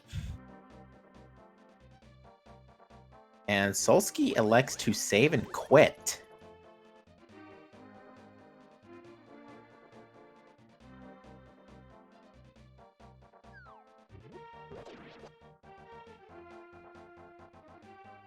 I think he's going to go check Zora. Yeah, he finally has that money. Which is fairly decent news for Solsky, because that'll be his second sword. Now, what I'm curious about is this going to make Solsky think about going to Total Rock? Since he has everything he needs to full clear Dark Death Mountain, and now that he's got Master Sword, he can go pull the Ice Rod off the Bamos tablet. It feels like a very out of the way play, because he has to go back and pick up that Ice Rod in the first place, so it's like, feels like that would kind of be weird. Indeed, although it looks like Maniacal went straight to Vitreous. Cheesenator is showing us our Dark Death Mountain for us.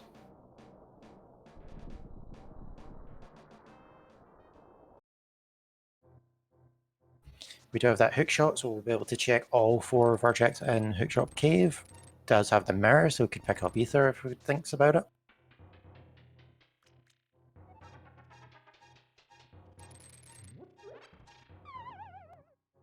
Oh, and I did not see what vid he had as Maniacal took him down.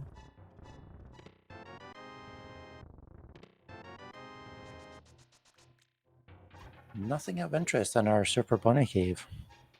And chat is saying it was a small key. Thank you, chat. Given that he was running on Master Sword, that was pretty solid fight, all things considering. And Total Rock's medallion is Ether. The key is under... Well, it's not under the mat. It's more like in the mailbox in this case.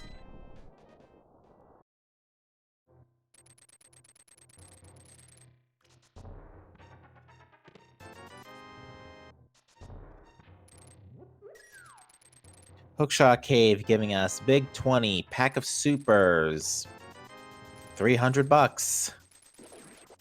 And Brian's Cane.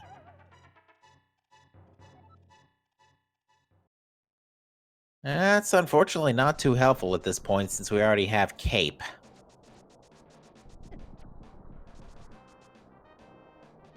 It may allow them to check Spike Cave though.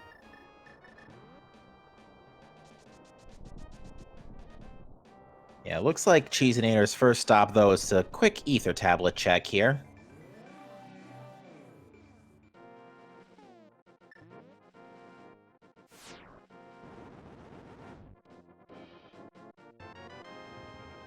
Just some cash.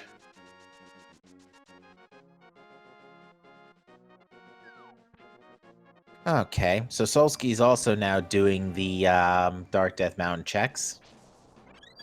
Now, I'm pretty... Solski, I think, does know... Well, actually, no, he doesn't know about Turtle Rock's Ether yet, so... We'll see if he goes to go pick up Ether right now or decides to wait.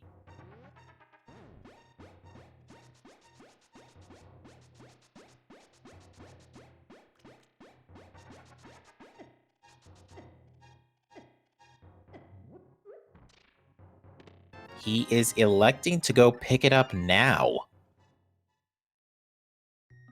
I wouldn't be shocked if we saw a Turtle Rock dive come up, although granted, Solski would have to climb the mountain again, so...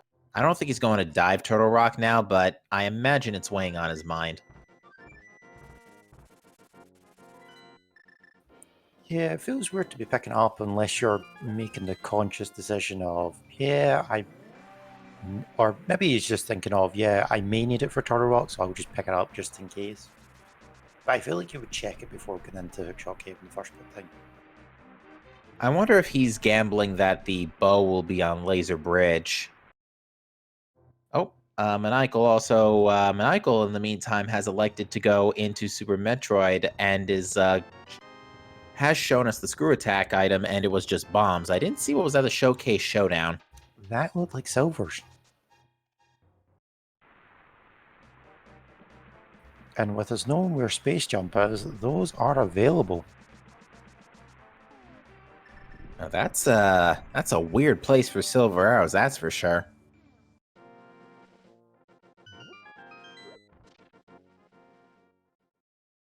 It makes you think though, are you comfortable with the fact that you may be about to go up against Master Sword Silver's Ganon? Or do you just take the time and go around and pick up those silver arrows? If it were me, I'd go pick those up. I think because Master Sword Silverless can, and not to mention we're still missing half magic.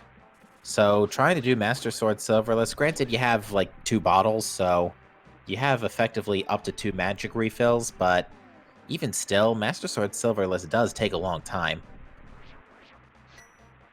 Especially for Phase 4. I think Maniacal is going for it. Yeah, I agree with this this move. It takes way less than like 4 minutes to get the silvers here. Which I think is, it definitely takes like a 3 or 4 minutes to do Master Sword Silverless Ganon, so yeah, I agree with this play.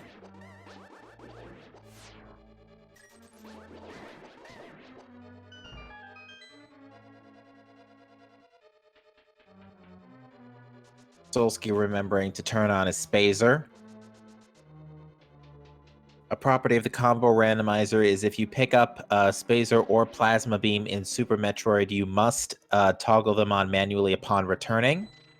Or if you pick those beams up in A Link to the Past, I should say. You must activate those beams manually upon return to Super Metroid. Main reason being because if they activated automatically, you would have possibly the Murder Beam, and that would make your game go crazy.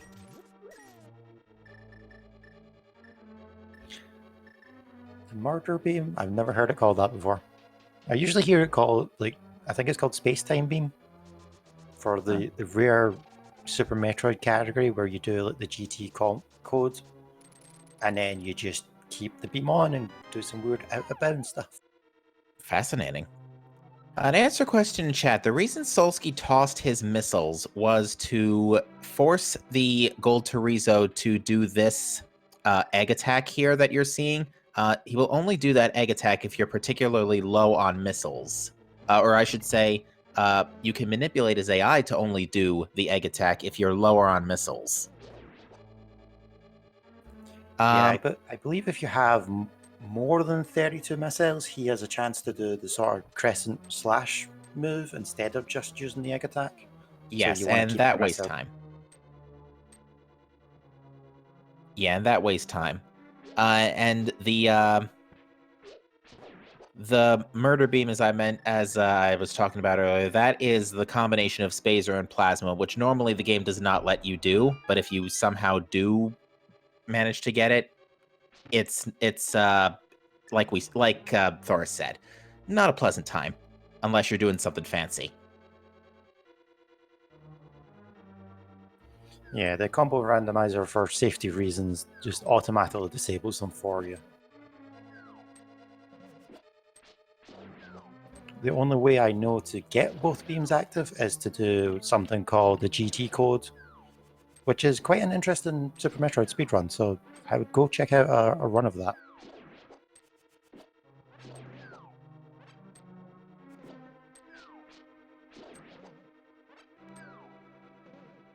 Looks like an arrow cap upgrade in the Mickey Mouse room.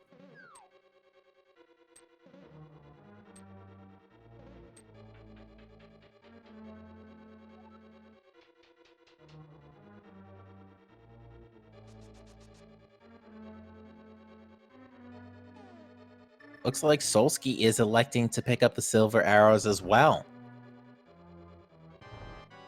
Maniacal, meanwhile, jumping his way out of the amphitheater.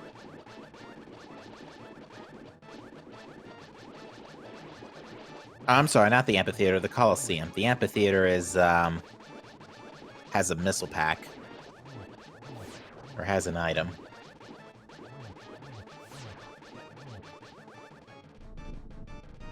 Well, there's our other coin. Unfortunately, it's completely useless this seed. The Bombos medallion is under, is in Ridley's lair. I don't think Maniacal's been to Dark Death Mountain yet, though, so likely pick it up just as a safety in case it's needed for Turtle Rock, and we may, for some bizarre reason, have to go in there. That is still a distinct possibility. Because again, we are still currently looking for a bow and gravity suit, by logic. We're still technically looking for our powder as well. True. And charge beam.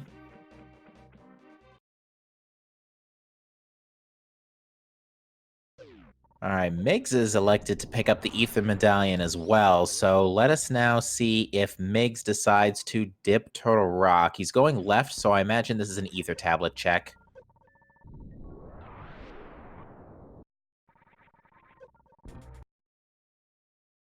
And Cheese is elected to reset at the Gold Torizo statue.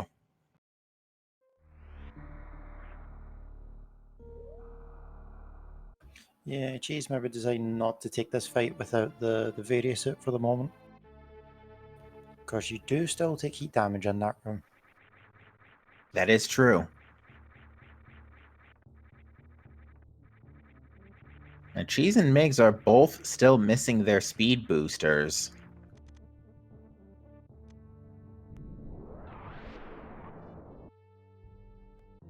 So yeah, for those just coming in, Speed Booster is in Wreck Ship Reserve. Cheese and Miggs did not pick up Speed Booster. Or I should say Various Suit is in Wreck Ship Reserve. I think I said Speed Booster. Speed Booster is actually in Eastern Palace. Cheese and Miggs did not dip Eastern, therefore they got no Speed Booster, therefore they cannot get Varia. Yet.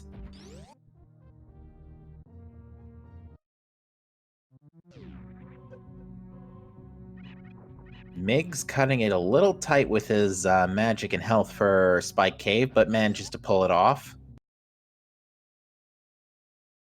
And And it looks like Miggs is electing to save and quit, but he's still on Death Mountain. Probably headed to... No, he's pulling out the flute. Might be headed to Meyer.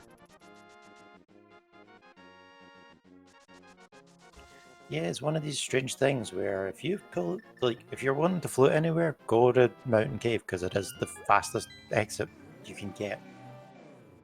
And I stand corrected. It looks like Miggs is going to ice.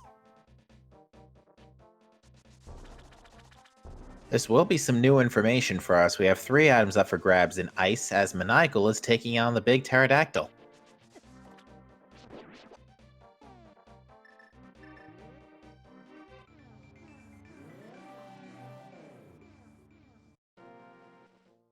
And luckily, this is Super Metroid and not Metroid Fusion, so Ridley will not be killing your speakers today.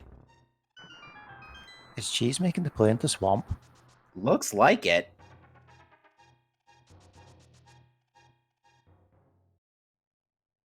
Not gonna lie, considering that we only need a couple of more items and they both can be in here, not to mention the powder to put the fire rod back into logic, and which Cheese needs because he turned in the mushroom early.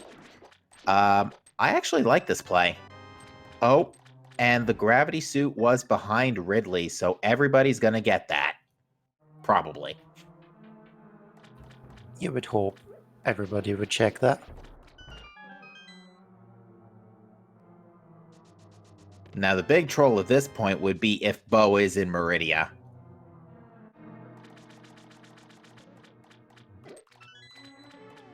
But yeah, I like this play into Swamp Palace. It is 6 checks. There are potential for 6 items here, and they're not too much of a time sink to get. They're actually quite quick to do. Yeah, granted, left side swamp is a tad bit out of the way, but we've seen all too many times races decided by left side swamp. I don't think it's too bad a check.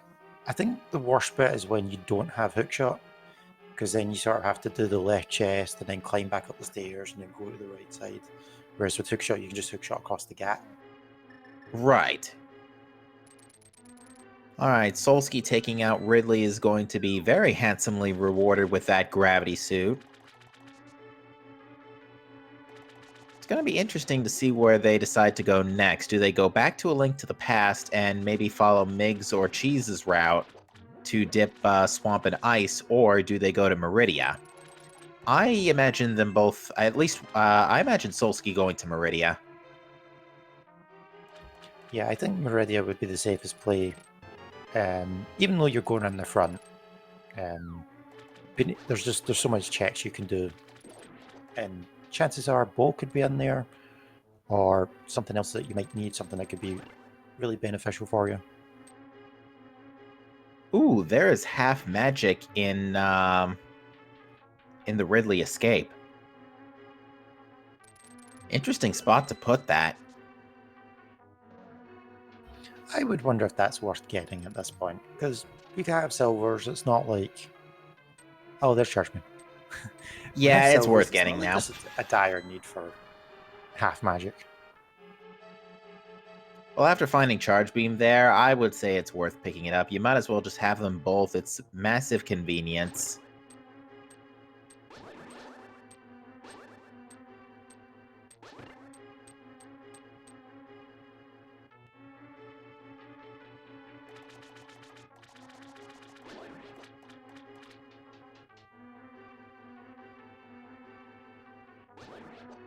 Alright, Cheese was thinking about going to the back of Swamp for a second, but he turned around and is now headed to left side.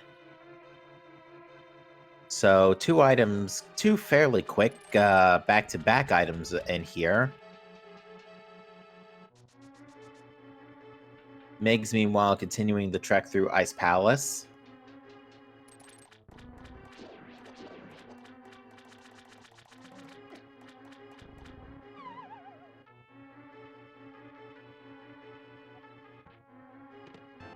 Maniacal getting bullied pretty hard by the 3 Musketeers.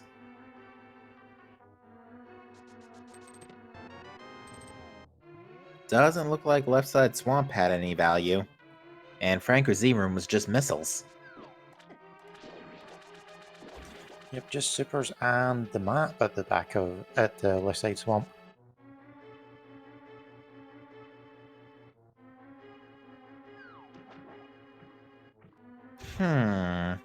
Ice is, that's a hard container for Ice Palace, so I think that's 2 items in Ice Palace.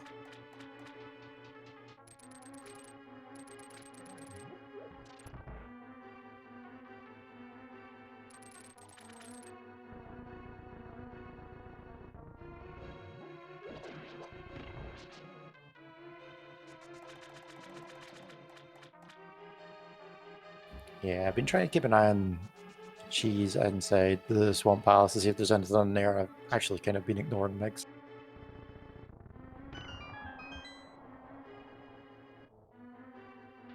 Yeah. The decision to dip Ice over Swamp, though, now that I think about it, I mean, granted, you have to do Ice anyway. It's a crystal, so yeah, this is a kind of tough choice to dip between Crystal Ice or Pendant Swamp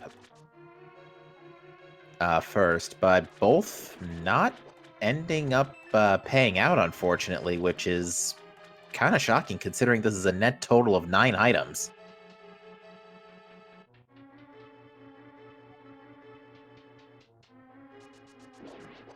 Yeah, there is a sort of unwritten rule of Link to the Past Randomizer, whereas like if you're near the dungeon and you have the items to clear it, you may as well clear it, especially if it's a required one, like in this case Ice, because you're going to need that crystal. The question though is, at what point do you decide, you know what, I'm just going to go mode these dungeons and not bother checking for items? I think it comes down to how far you are from go mode, because in Cheese's case, we know Cheese needs powder, but Cheese thinks he's looking for a fire rod, bow, that's about it. And both suits, for that matter, and speed booster. Because he knows speed booster is locking Varia suit.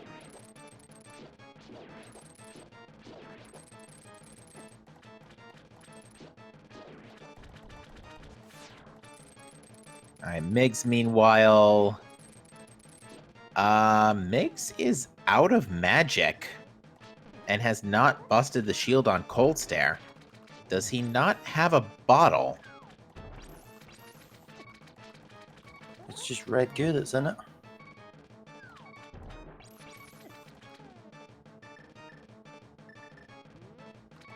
I'm surprised. I thought there was a bottle of green goo lying around somewhere. I guess he must have burnt it. Oh, Miss Metroid is saying he used it on Mothula. Okay. And Solsky, meanwhile, is making the play to Meridia. Also, Yeah, I blinked. You first. We did get a brief look at Main Street, and it was just 20 rupees, but Mamatar are holding a tempered sword for us. So that's our 3rd sword upgrade. That's not too bad. Another major rupee hoard on Argus, so...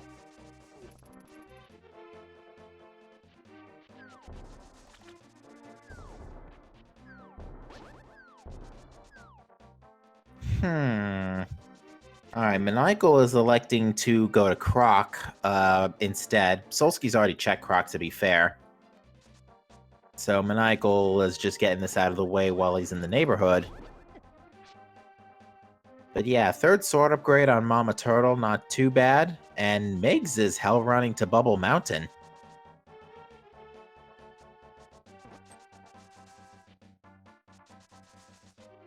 Yeah, I mean, the only thing Mix knows for certain at this point is the Varia suit can't be here. Pretty much anything else could be here.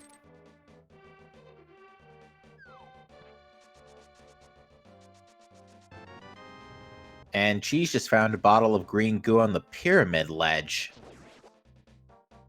Ooh, that is a very convenient energy tank there in the watering hole for Solsky. Yep, nice free energy refill.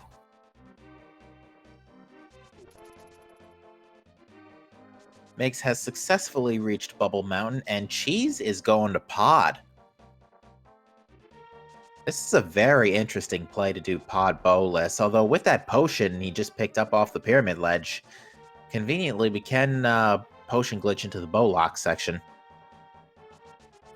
Yeah, there's always a 50-50 chance that pod is bow locked. That first chest on the left, if it contains a small key, then you're available to go and check a couple of more items. Whereas if that's an item or a dungeon item, you're required to go with the bow down the bow lock side. Although thankfully with the potion glitch, you can sort of bypass that requirement a little bit. Oh, that's so rude. The powder was in Meridia. The powder was in the aqueduct, so you had to get your Varia suit from Rex ship, get your gravity suit from Ridley, then come back, go to Meridia to get your powder for your fire rod. Oh, that is rude. Yeah, you also had to dip in a Thieves' Town to get your Titan's Mitts to get the flute from the Smiths, so that you could actually get to Ridley in the first place as well. That's really mean.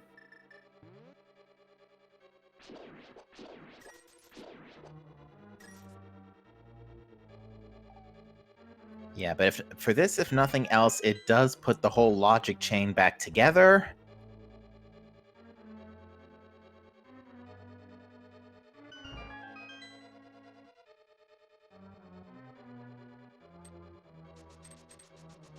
And now we get to check the other sand pit, which I don't know about you, but I've been seeing a lot of progression in sand pits a little too often lately. Unfortunately, just junk in that one. Yeah, it doesn't look like there's much in the bow lock section of Pod.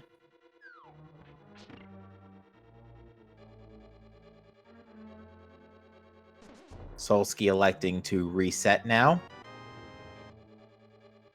I'm curious to see if... nope, looks like he's going to Dragon.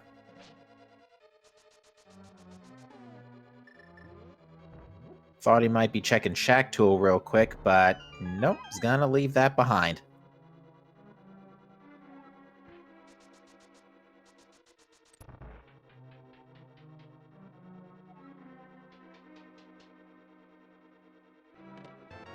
You may check it on the way out, depending if he decides to continue staying in Super Metroid or going out towards the back door of Link to the Past.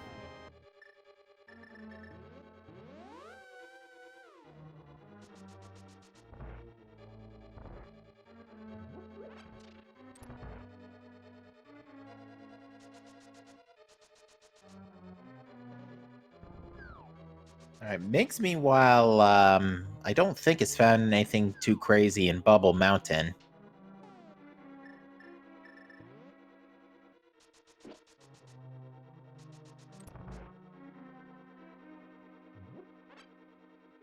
And down goes Batoon for Solsky.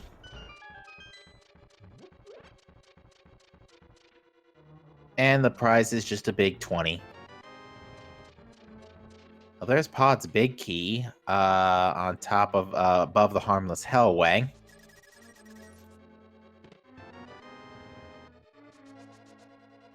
Unfortunately, nothing else of interest in Pod so far. No, just a bunch of keys in the basement. Which I do think means this is guaranteed to be an item. Too bad it's just more money.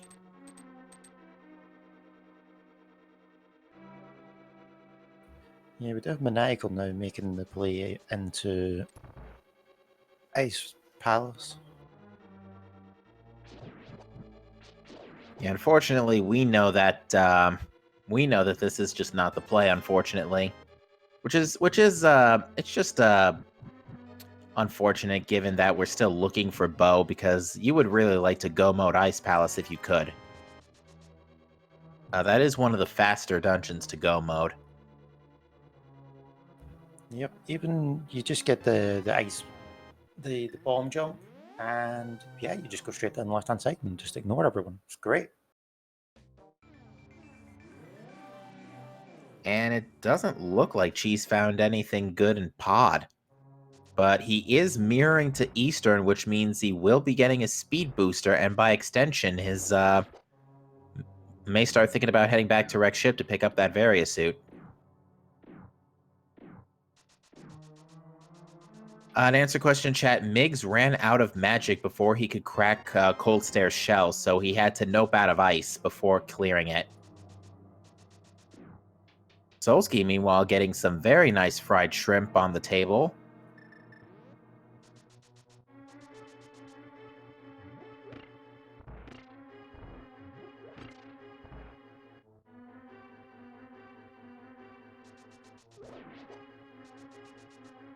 And frustration for Cheese in 3, 2, 1.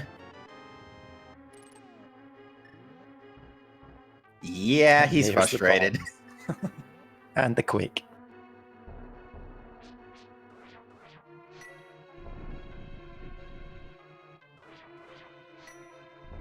Oh wow, a double quake. He's gonna empty his bar on that chest.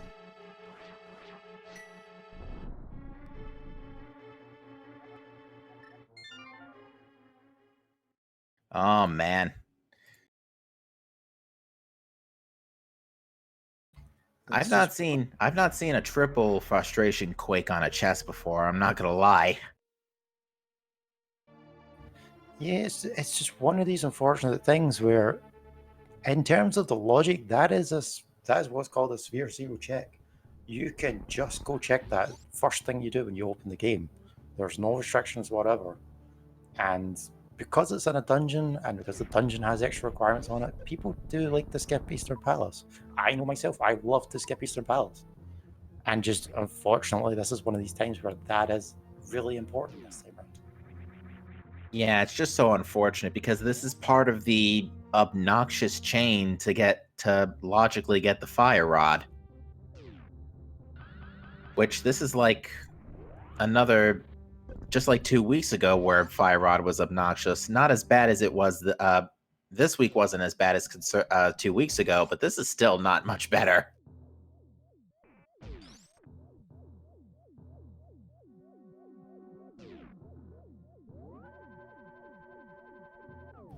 Yeah, So unfortunately, just because we call these seat normal logic does not mean they are easy in any way, shape, or form. yes, and as Chad points out, it appears Solsky has elected to skip Shack Tool and Plasma Beam. They're both kind of out of the way checks in Meridia, so I can understand this. But this is, considering Solsky is at this point only one item away from go mode, this is quite the gamble. But it looks like he's going to do Meyer first.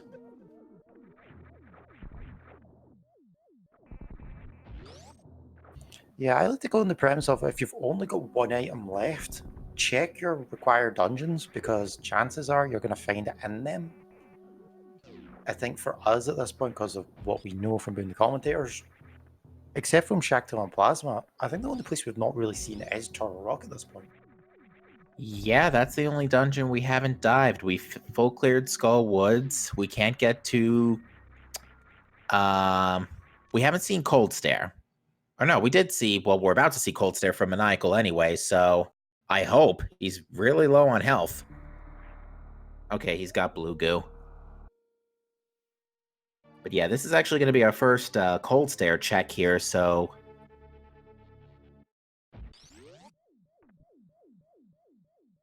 Just a key. So Ice Palace was Kane locked, but Kane was a Terminator. Kane was free today. So yeah, we're down to... We've full cleared every dungeon except... We can't... We've cleared out Eastern. Oh, and Solsky is electing to... tried to hover, at least, to Vidi. Didn't quite work out. He made it further than most people. He's made it further than every single attempt I've ever made.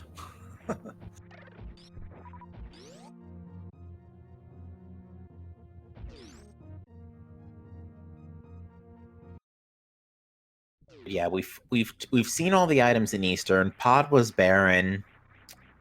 We full cleared every other dungeon. Yeah, we are down to just Turtle Rock, Plasma Beam, and Shack Tool.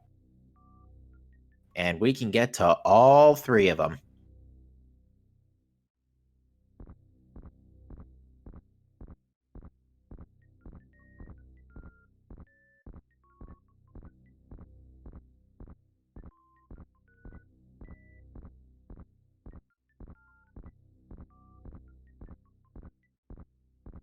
Now I'm trying to think. With Gravity Suit, you can leave Shack Tool's room with just a Morph Ball Bomb jump, correct?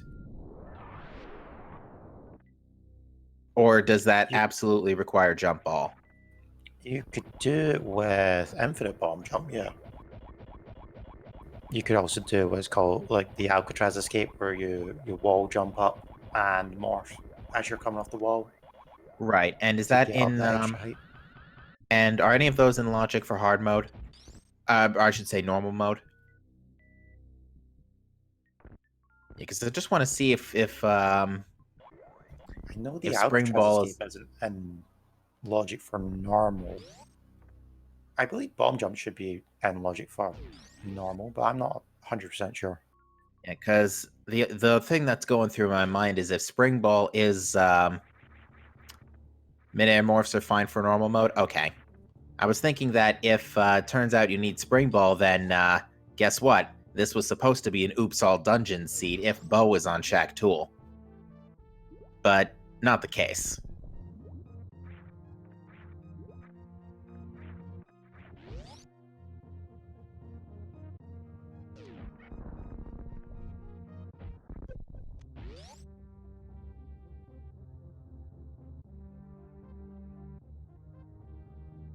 Solsky putting that fire shield to good use. It is an underrated shield. I agree. Especially when dealing with blind and pretty much any dungeon after Ice Palace.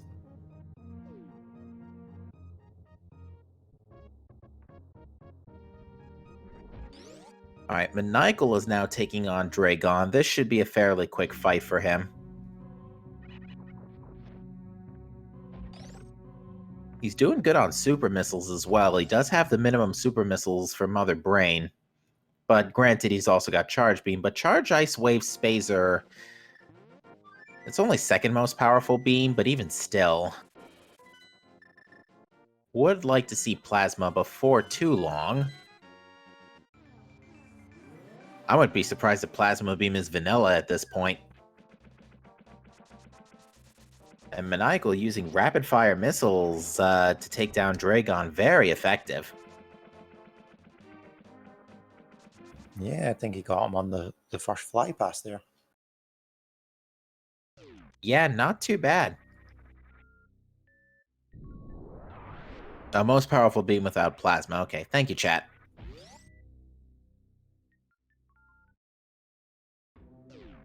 Alright, Cheese is now on his way to Ridley, it looks like, after picking up that Varia suit. Meanwhile, Miggs is dipping the unfortunately barren Pod.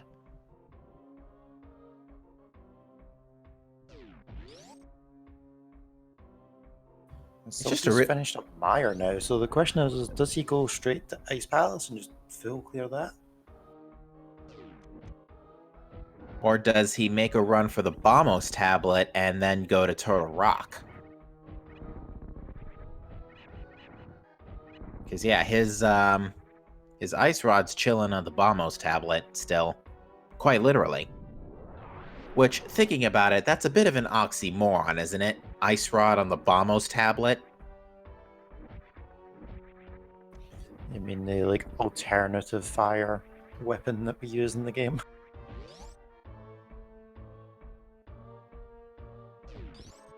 Yeah, it's just weird. The icy weapon on the Fire Ring tablet. Alright. Maniacal about to get that powder.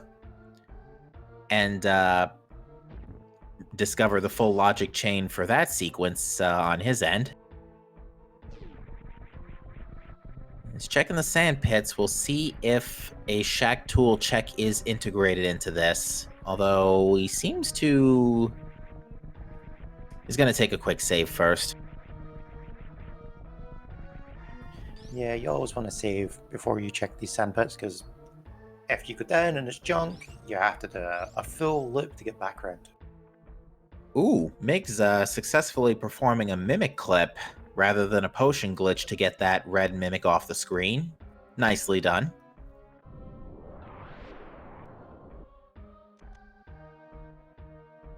I take back what we said about Maniacal, he's going for the watering hole.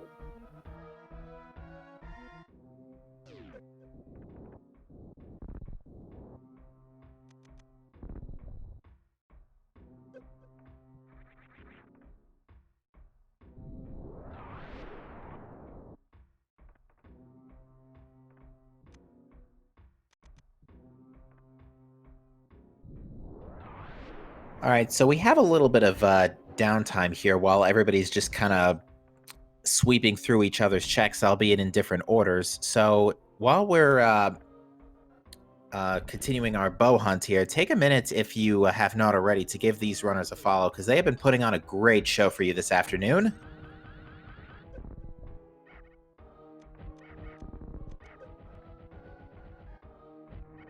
And once again, we'd like to shout out our tracker, Miss Metroid, for pressing all the buttons this afternoon and making sure everything flows smoothly. Yep, she is the solo tracker this evening, and trying to track 4 runners, not an easy job. So, definite shout outs to Miss Metroid. To answer question in chat, to answer question from Miss Metroid, Mama Turtle had our 3rd sword.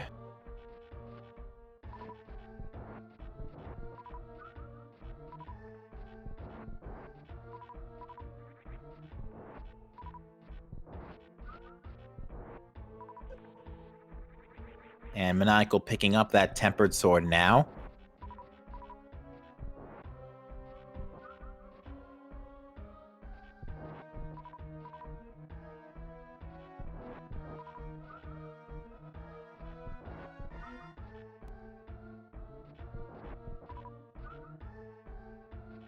Yeah, I loved the bad timing there, Miss Metroid. We just said you were the best tracker, and and then you were like, where did he get this item?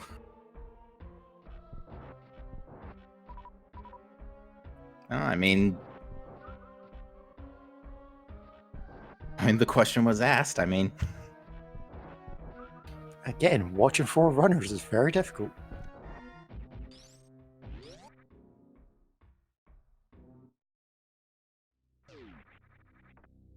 All right, Cheeseinator on the Ridley fight, and is going to be very handsomely rewarded with that gravity suit, although might be mildly frustrated that this could have been picked up a lot earlier.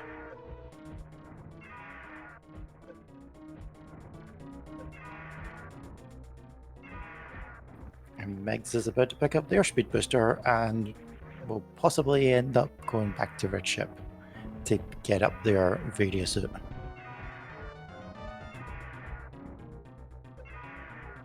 Yeah, this seat has had a lot of back and forth this time around. Oof, Jesus had to burn his reserves.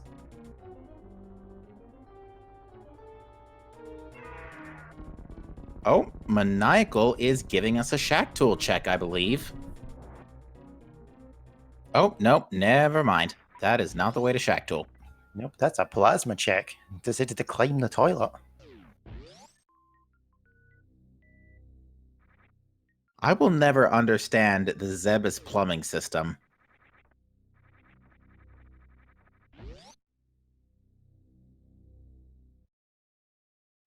So, like, whether you're going down or up, you get sucked either way. I find it strange that that's the only pipe on the planet. Oh yeah, that's a good point. Even Rex Ship, the most tech-heavy area, doesn't have any pipes. But it's just a heart container.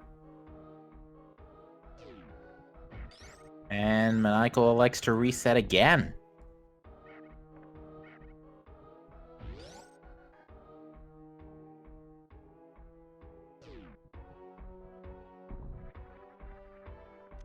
And now are we getting the shack tool check?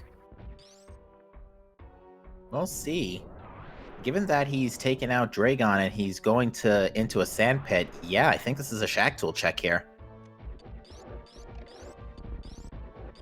Which, if it's not here, the only other location our bow could be is Turtle Rock.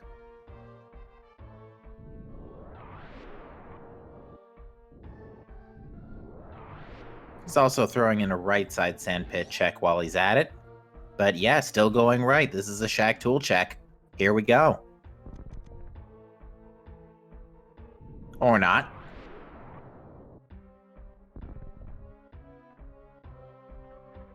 Ah, did an ice clip to get to shack tool. Very clever. He just did that first go. Yes, he did. And practically nonchalantly, I might add. You blink and you miss it. Isn't that meant to be like a pixel perfect trick as well? It's not a... It's a tight one for sure.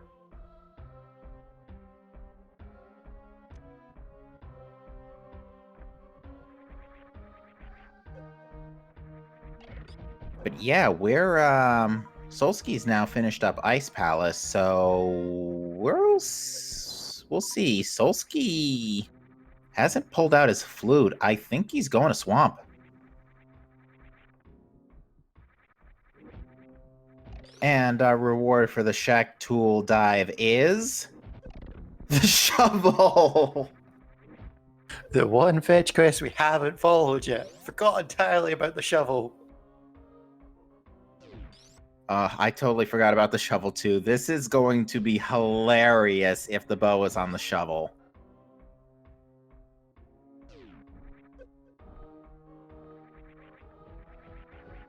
This is going to be so mean if that's the shovel leads to the ball.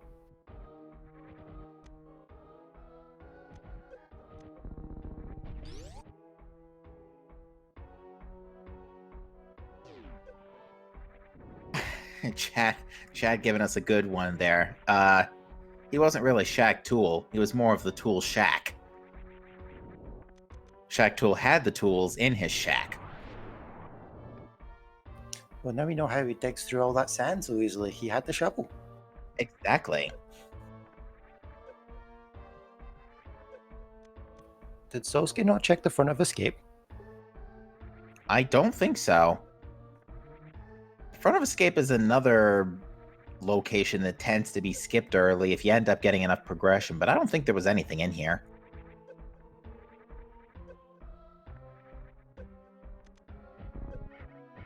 Uh-oh. Cheese is having a lot of trouble with the Three Musketeers. Yep, missiles do not work on them. You have to use zippers or charge beam. Yeah, looks like he had energy in his reserves, but not a lot. I know I saw him burn his reserves on the Ridley fight.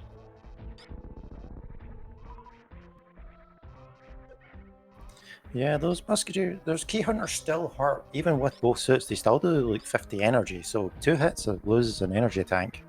And if you're trying to come out of Ridley with very few of them, you need to be very careful with them.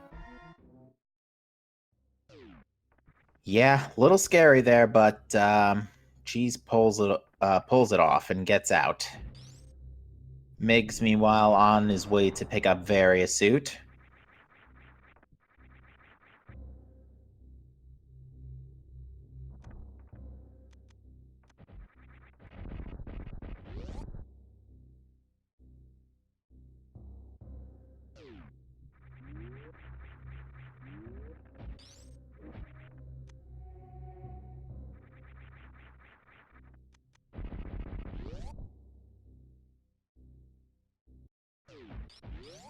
But Cheese is very happy to see that energy tank, that's for sure.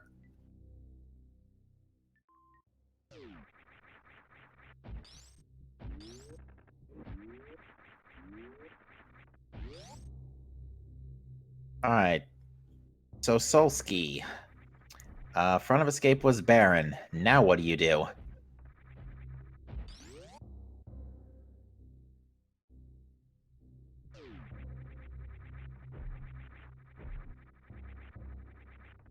You dip pod and pray that it's there. Boy, this is just so unfortunate that it's just so unfortunate that everybody's checking the same things instead. No one's taking the gamble this time around. I know it's normal logic, but even still, by now I would have expected somebody to gamble a total rock dive. Yeah, it's just no one wants to make that climb to go up to Turtle Rock because Turtle Rock is just, it's so out of the way, and even going through it is very slow clear. Even to go mode it is still a very slow clear. You're still practically doing everything. So the last thing you want to do is climb up the mountain, take forever to clear Turtle Rock, and it's like, nope, the item you needed was down there in the first place. Because then you're going to have to climb it again to try and get to GT. Yeah, and the crazier thing is, we've had the ability to... I don't think Migs was happy about seeing that space jump. Seeing a lot of frustration quakes today.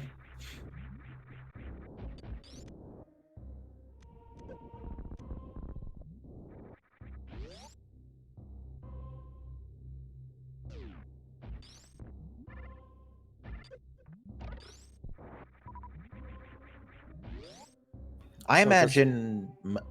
I'm sorry, you first. I was about to say, is like, so does Maniacal go into Turtle Rock after checking the Start Mountain checks, or does he go to Spike Cave and then just say quit out? Actually, come to think of it, did he check the shovel? I don't think he did. Why wouldn't you check the shovel? It's a fetching.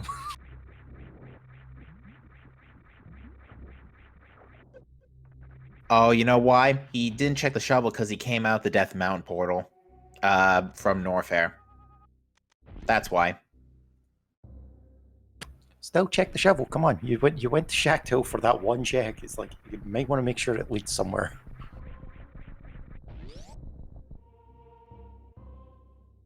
I'm just really hoping it's on the shovel. It's on the shovel spot now.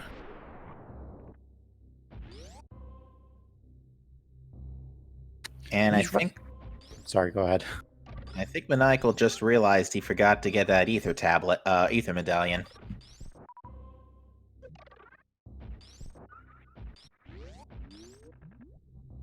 Thankfully, not too far away from Turtle Rock. Just right next door.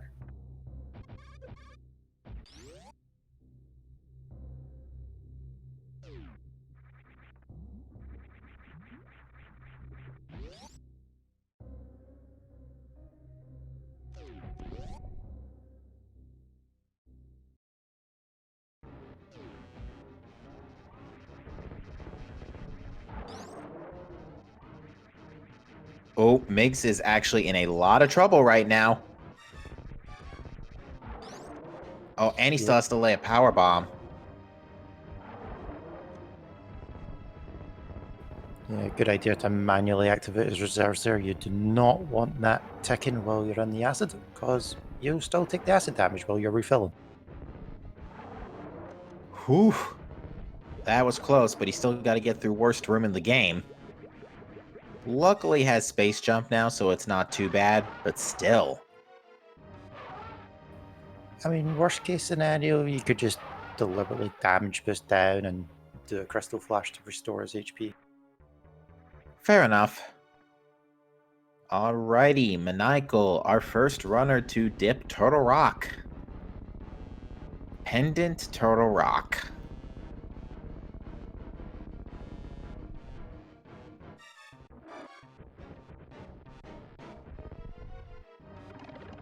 It'll be really frustrating if you find like screw attack, plasma beam, high jump boots, and no bow. Oh no, high jump boots and screw attack are going to be in GT. Because they always are.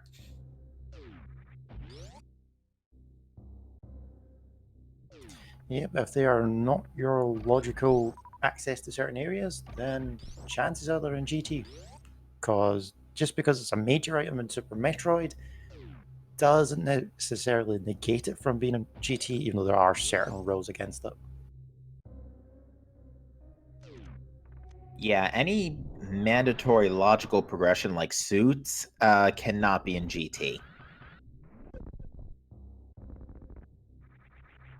But if you don't need like speed booster, say like there's nothing in Wreck Ship Reserve or watering or waterway, speed booster can be in GT.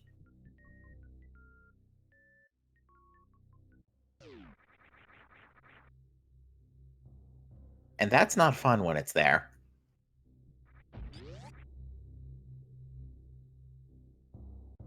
Well, there's Turtle Rock's big key, but still no bow.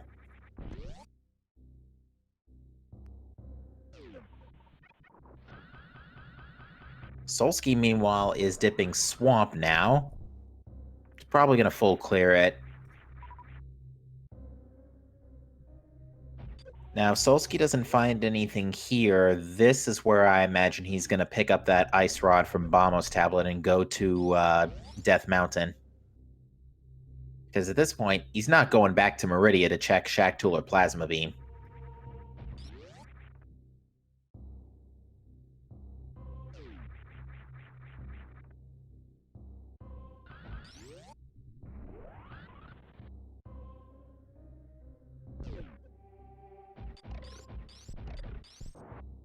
Just a lot of money in the Turtle Rock Vanilla Big Key chest.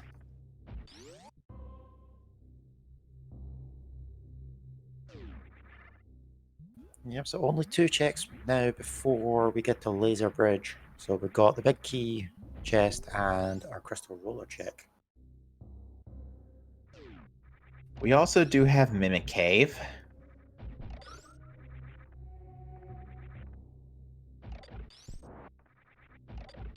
To answer question, chat, Maniacal did check Plasma Beam. It was just a hard container, which he elected to reset out.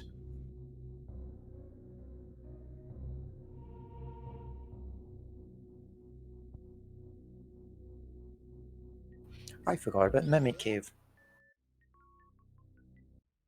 To be fair, it only just popped into my head like 2 minutes ago, so I hadn't thought about the whole race.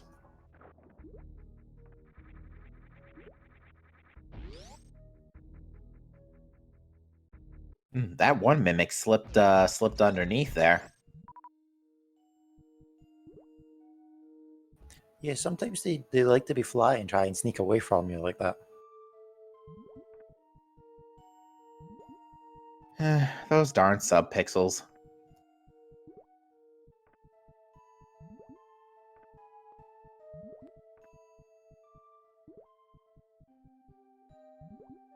I lost count of our TR item count, too. It's definitely more than 2 at this point, I think.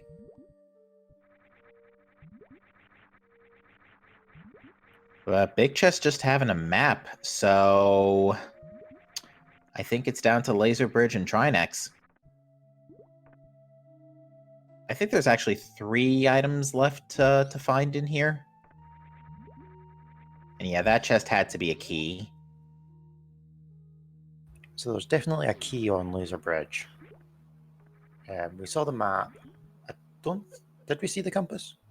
I missed a couple of checks. I know we've seen at least 2 or 3. We've seen 3 small keys.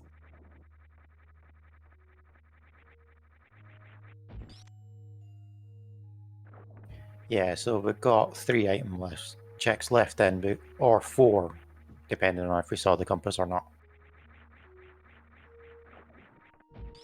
Because Yeah, 1 we'll for the take key, 3 for items, and then whatever else on Trinex. Well, there's the key, of course, when we still need to check the rest of the Laser Bridge. There's the compass. So that means there's an item on Trinex. Oh, the tension. The tension is building. That's an E-tank. There's the bow. There's the bow. And Maniacal is like, nope. Nope, nope, nope, nope, nope, nope, nope, nope, nope. But yes, that will put Maniacal in go mode at 229.30.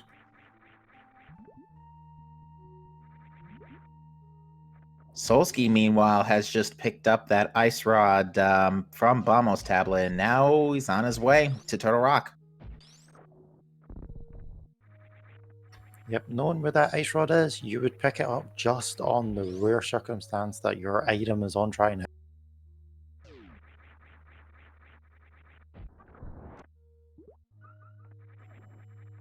Yeah, it's just so unfortunate, especially Laser Bridge. That location for Pendant Turtle Rock is going to be last location by pretty much everybody.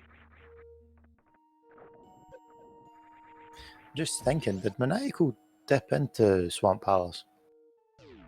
I want to say no. I think he's actually the only runner who didn't dip Swamp Palace.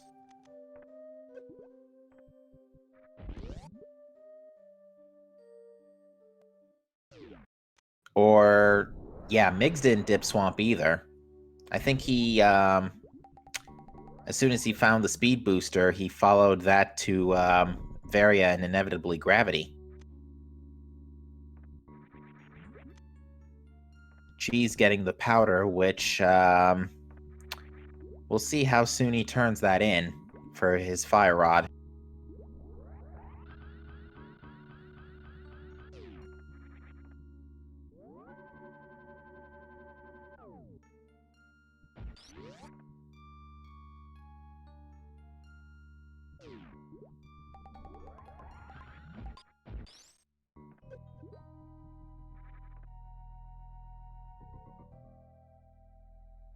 So at this point, it's just a matter of go moding straight through pod at this point. Can't remember where the big key was. It wasn't vanilla, I don't think.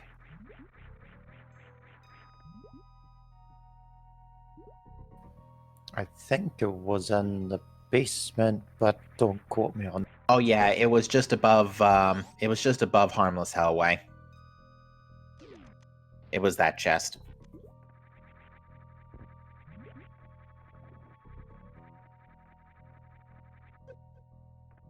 So it's still going to be quite a slow go mode of pod.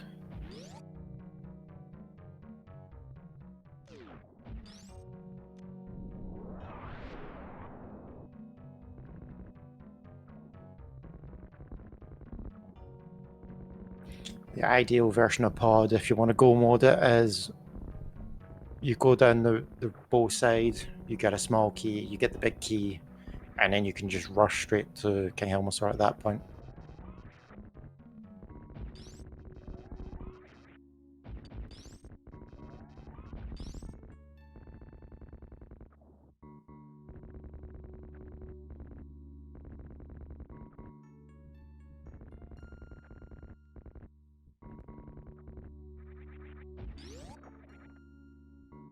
Also debating if Cheese is going to hand in the shovel once, or is actually going to keep the shovel.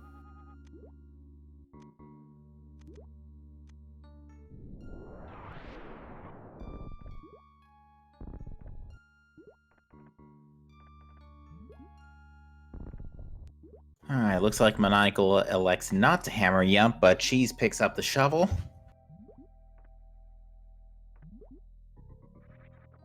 Do you think Cheese will check the float spot? I would think so. Really depends on where it depends on where he chooses to dump out back into Link to the Past. If he chooses to go out via Meridia or via Norfair.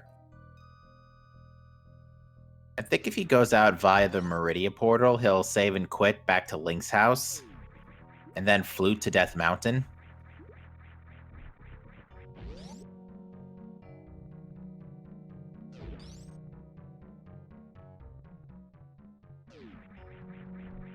Like that to me sounds like the more reasonable play. The idea of you want to make sure you've checked everything before you make this gamble into Turtle Rock, because it's a time sink to get that bow.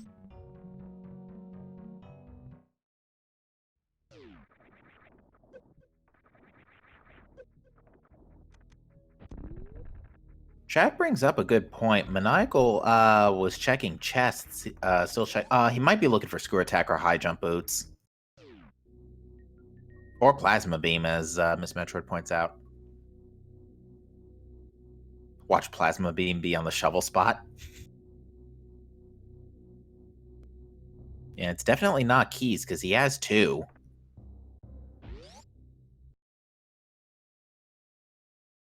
Fascinating. We'll have to ask him at the end of the race.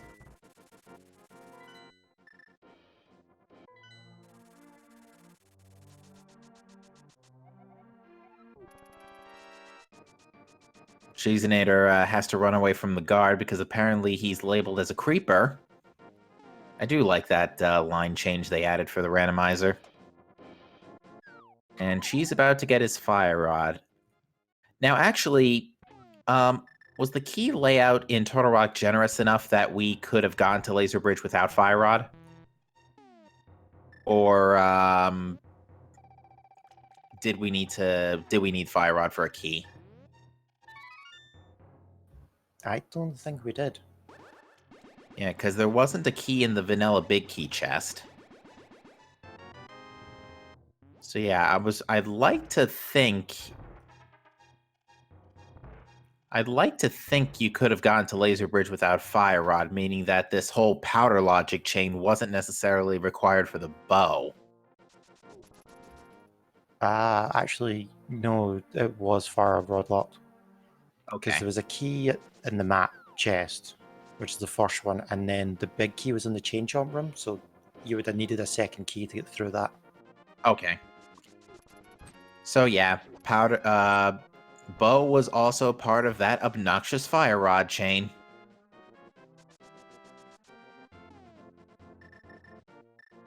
Also, we finally get our dig spot check, and it's just a little bit of love.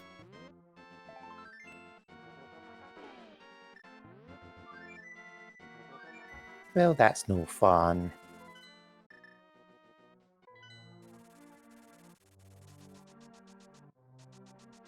Yeah, there's still a lot of Super Metroid items that are going to be left unaccounted for at this rate, too. We're still missing Plasma, we're still missing Screw Attack, High Jump Boots. Those are a couple of heavy-duty Super Metroid items. At this point, though, it is just a run-up to GT, which actually, now that we think about it, it is time for the big GT Big Key guessing game, ladies and gentlemen. There are 22 locations in the basement of Ganon's Tower, 21 chests and 1 torch where that big key could be, so go ahead and get your guesses in chat between 1 and 22 where you think that big key could be hiding. I'm going to guess honestly, I just want to throw a random number out there, so I'm going to say 12.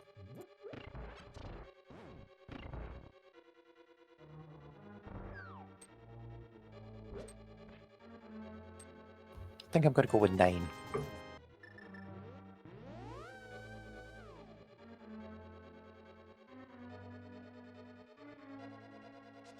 I see we have one guess for Tile Room.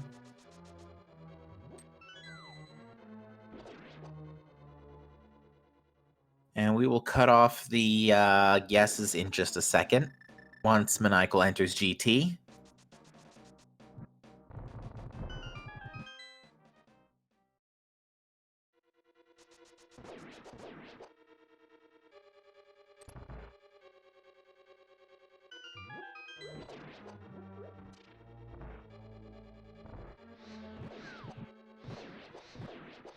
Alright, Maniacal elects to go right and check Hope Room.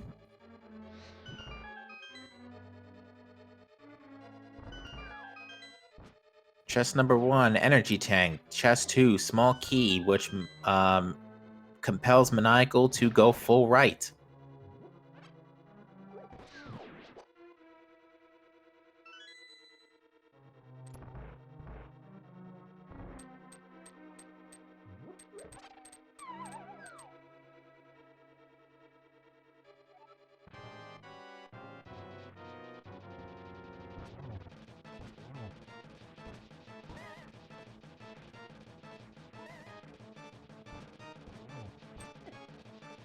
The true question, of course, is when do you decide to gamble that it's in Tile Room? Not now. Chest number 4 ended up being our big key, with 5 being our butter sword.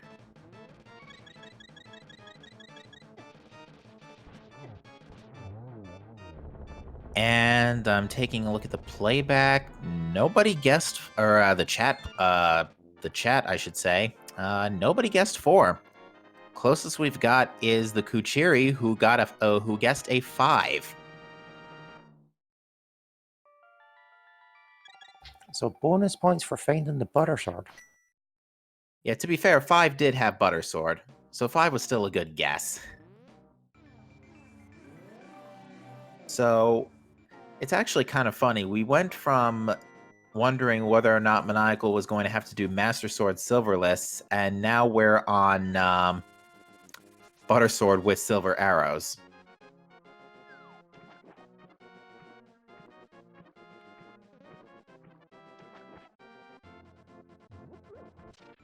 I guess we're never going to find out the rest of those Super Metroid items unless somebody decides to go left.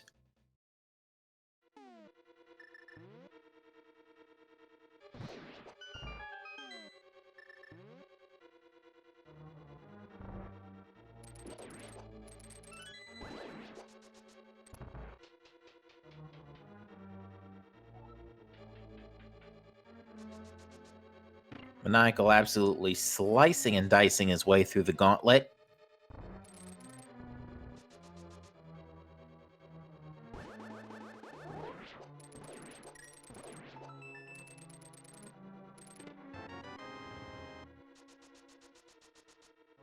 So 2 out of our 3 pendant dungeons today ended up being required dips, being Eastern for that speed booster and Turtle Rock for that bow. Yikes. Oh, now I'm wondering if Plasma Beam is on Sahasrara.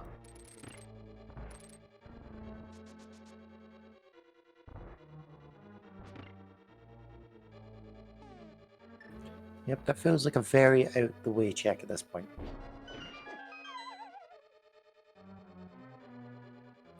All the more hilarious if it ends up being there. Unfortunately, I don't think we'll ever know. Nah, we're not going to know at this point. Everybody's go mode item is that bow, so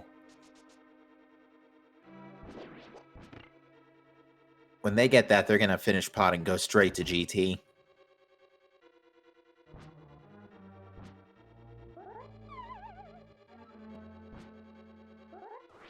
All right, Solski is now following in Maniacal's footsteps. Is going to have the same armament going into the Ganon fight, assuming he picks up that butter sword right next to the big key.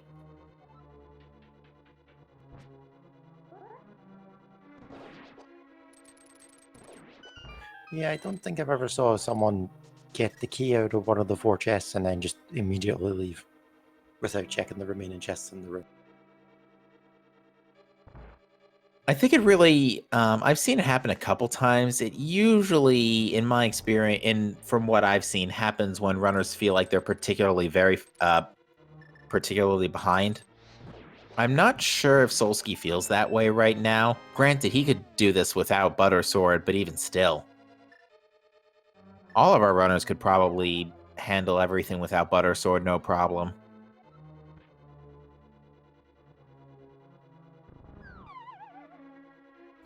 I think with the early play into Eastern and finding out that that speed booster was pretty much really, really required, probably both Maniacal and Sosi feel really far ahead of everyone else at this point. Probably.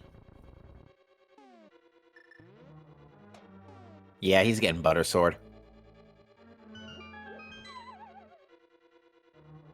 And Moldorm 2 had the had the screw attack.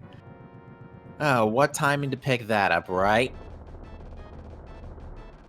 It'll make your Turian a bit easier. Possibly. Probably not. Yeah, no.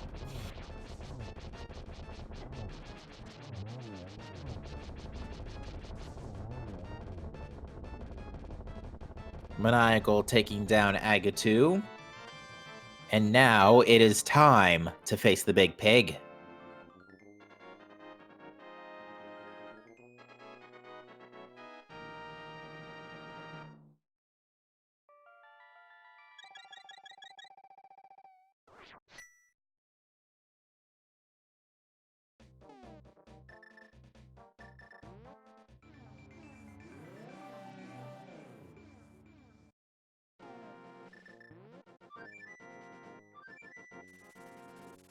And we find Ganon raging about midnight snacks and lights in the fridge. Makes a good point, though. Why is there a light in the fridge? I never did get that.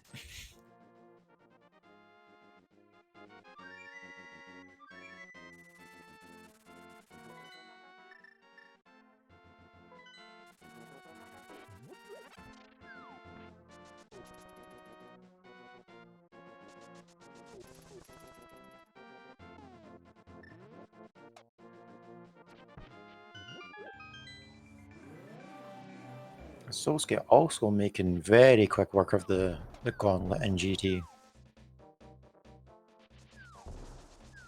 Yeah, this is actually between Maniacal and Solsky. This is going to be a fairly close race. Granted, there is still a couple of minutes in between the two, and literally anything could happen, but even still, that's not too bad for an SMZ3 race. And with that, get your single G in chat for Maniacal, as he will cross the cross that 1x3 bridge and most likely save and quit straight back to Super Metroid.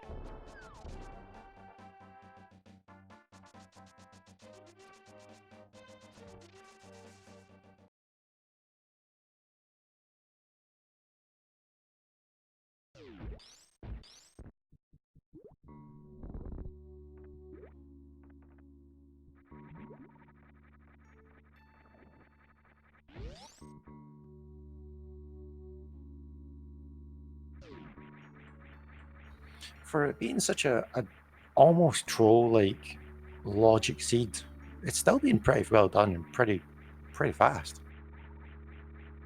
That's a good point. It's like this is still gonna be a like 3-hour-ish seed. Oh, there's red mail in one of the final chests of GT. So now Solsky's gonna go into the Ganon fight fully decked out.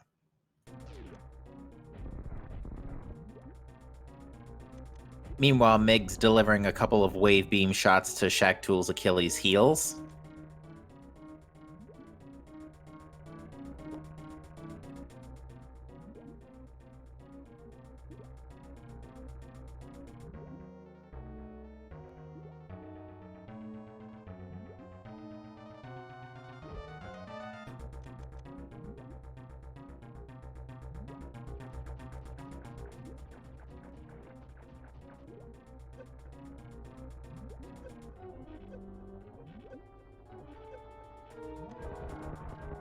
To answer question in chat, the dig spot was checked. It was just a heart piece. Cheese checked it.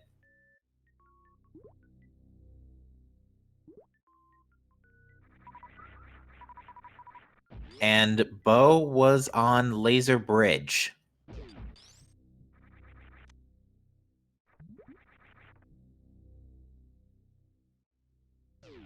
Ooh, nice triple there from Solsky.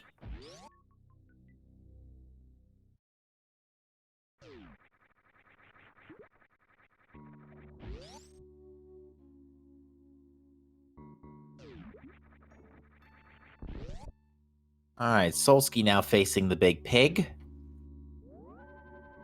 And with no high jump boots, it's pretty much impossible to see a baby skip here. Not completely undoable, but not easy. I mean, like, less so than you could do normally. And yeah, Maniacal is not even gonna try.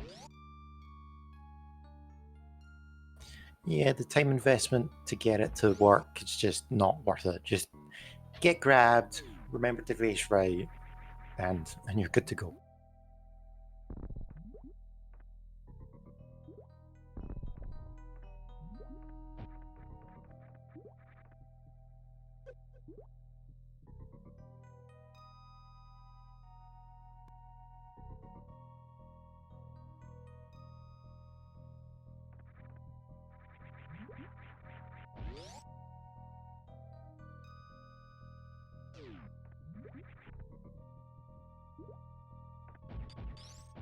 Alright, Maniacal healing up and restocking. Actually, his ammo's already restocked, so This should be a fairly quick Mother Brain fight.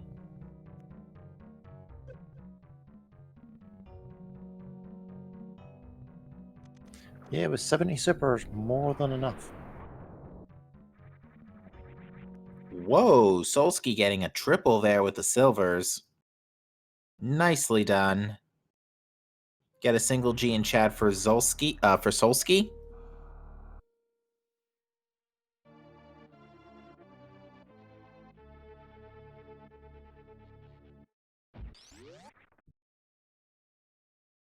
Maniacal trying to get the Zebetite clip and succeeds.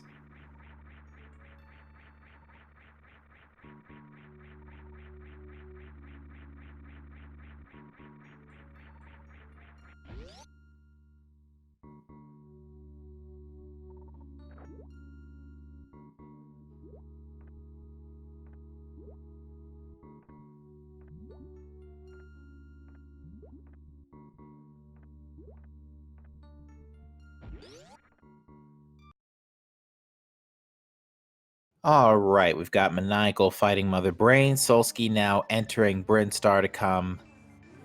Crateri rather to go to Torian. Migs, in the meantime, is back in Green Brinstar.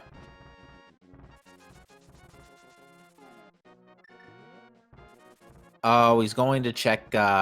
He's going to check Waterway real quick because he left Speed Booster behind and couldn't check it at first. That's why.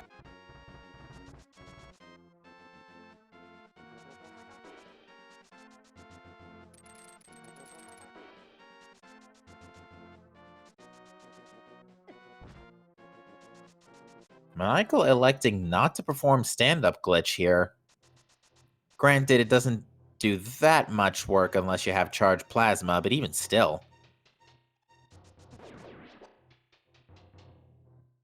Yeah, I think the damage comparison between charge iced wave and charge ice wave with plasma is like 300 to 900, something along that line. Plasma adds a lot of damage to a charge shot.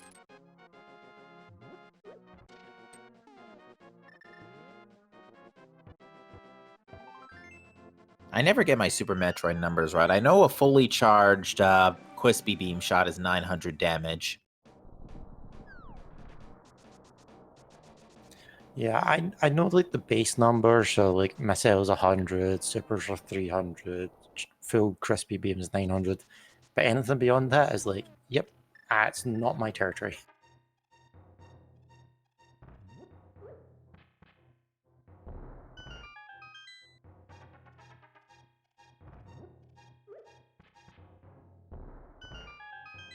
And it looks like Solsky has the same idea, is electing to damage down in front of the baby.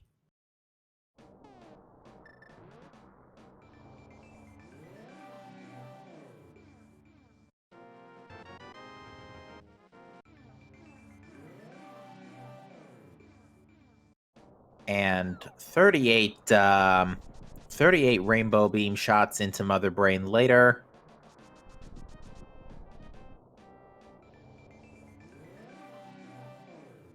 Maniacal will take down the big brain.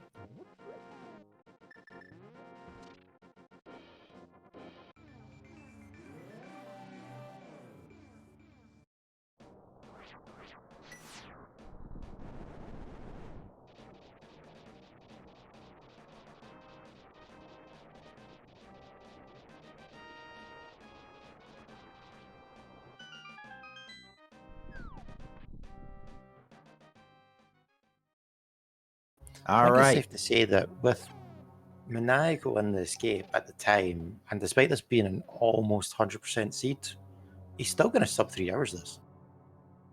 Yeah, he's gonna get a great time. Now, two things that I think actually really saved him in that regard, or gave him the extra time.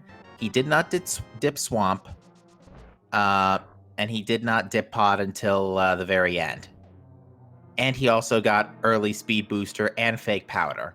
So all that put together really negated the back and forth, all over the place nature of this seed. So yeah, Maniacal is going to finish with a very respectable time here. Solsky not much further behind, all things considering.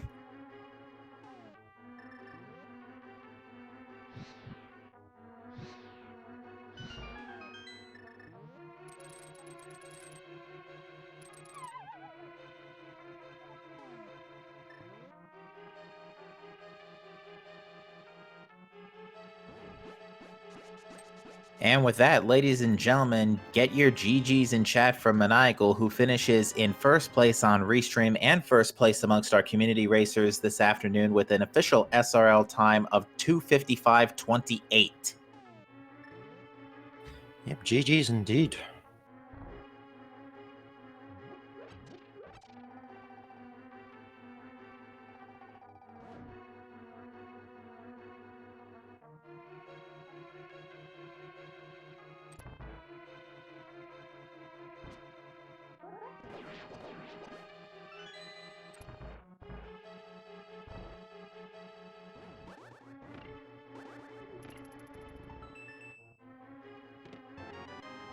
All right, Cheese is going through Turtle Rock now to get the very bad news that, yeah, that bow is on Laser Bridge.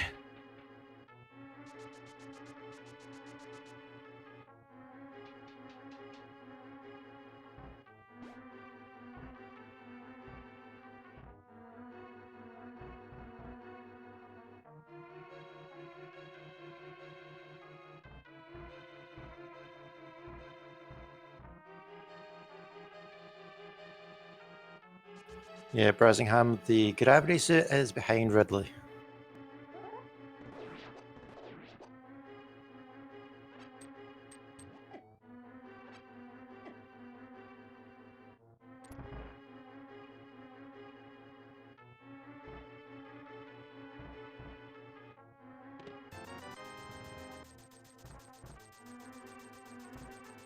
And we are joined up here in the booth by Maniacal. Maniacal, GG's.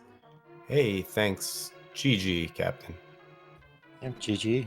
Thank you, Thoris. GG. So, a lot of things, a lot of your routing choices actually ended up giving you pretty big leg up over this race. You elected to skip out on Swamp and not dip pot until the end. You also went and got your speed booster early from Eastern along with Solsky, and you fake powdered the Fire Rod. That really gave you a big leg up in terms of your final time. Yeah, that fake powder was huge. So I was like walking toward the witch's hut. So I started walking east from Link's house after that reset, and I was like, I'm going to go do, some Zora dumb thing. And I was like, no, I should go turn in the mushroom. And I was like, okay, no, I'm going to actually save and quit out and just eat the time and go fake powder. And when it turned up the fire rod, I was like, all right, this is fantastic.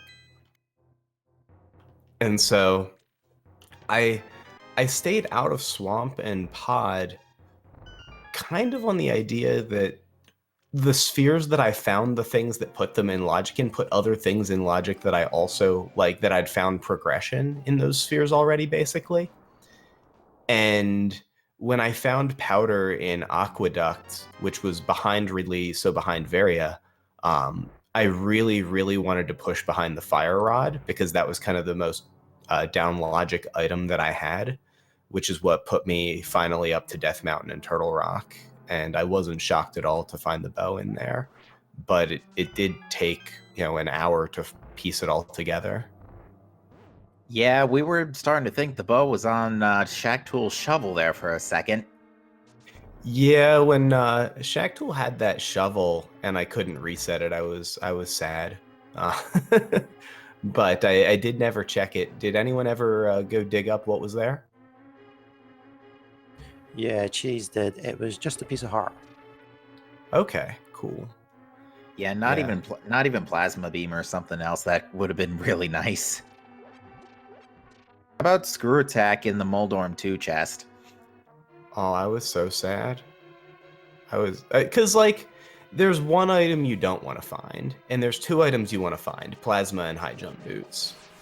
And so hitting that 33%er there is kind of sad. But at the same time, it means that like no one had screw attack from like Ice Rod Cave early or something.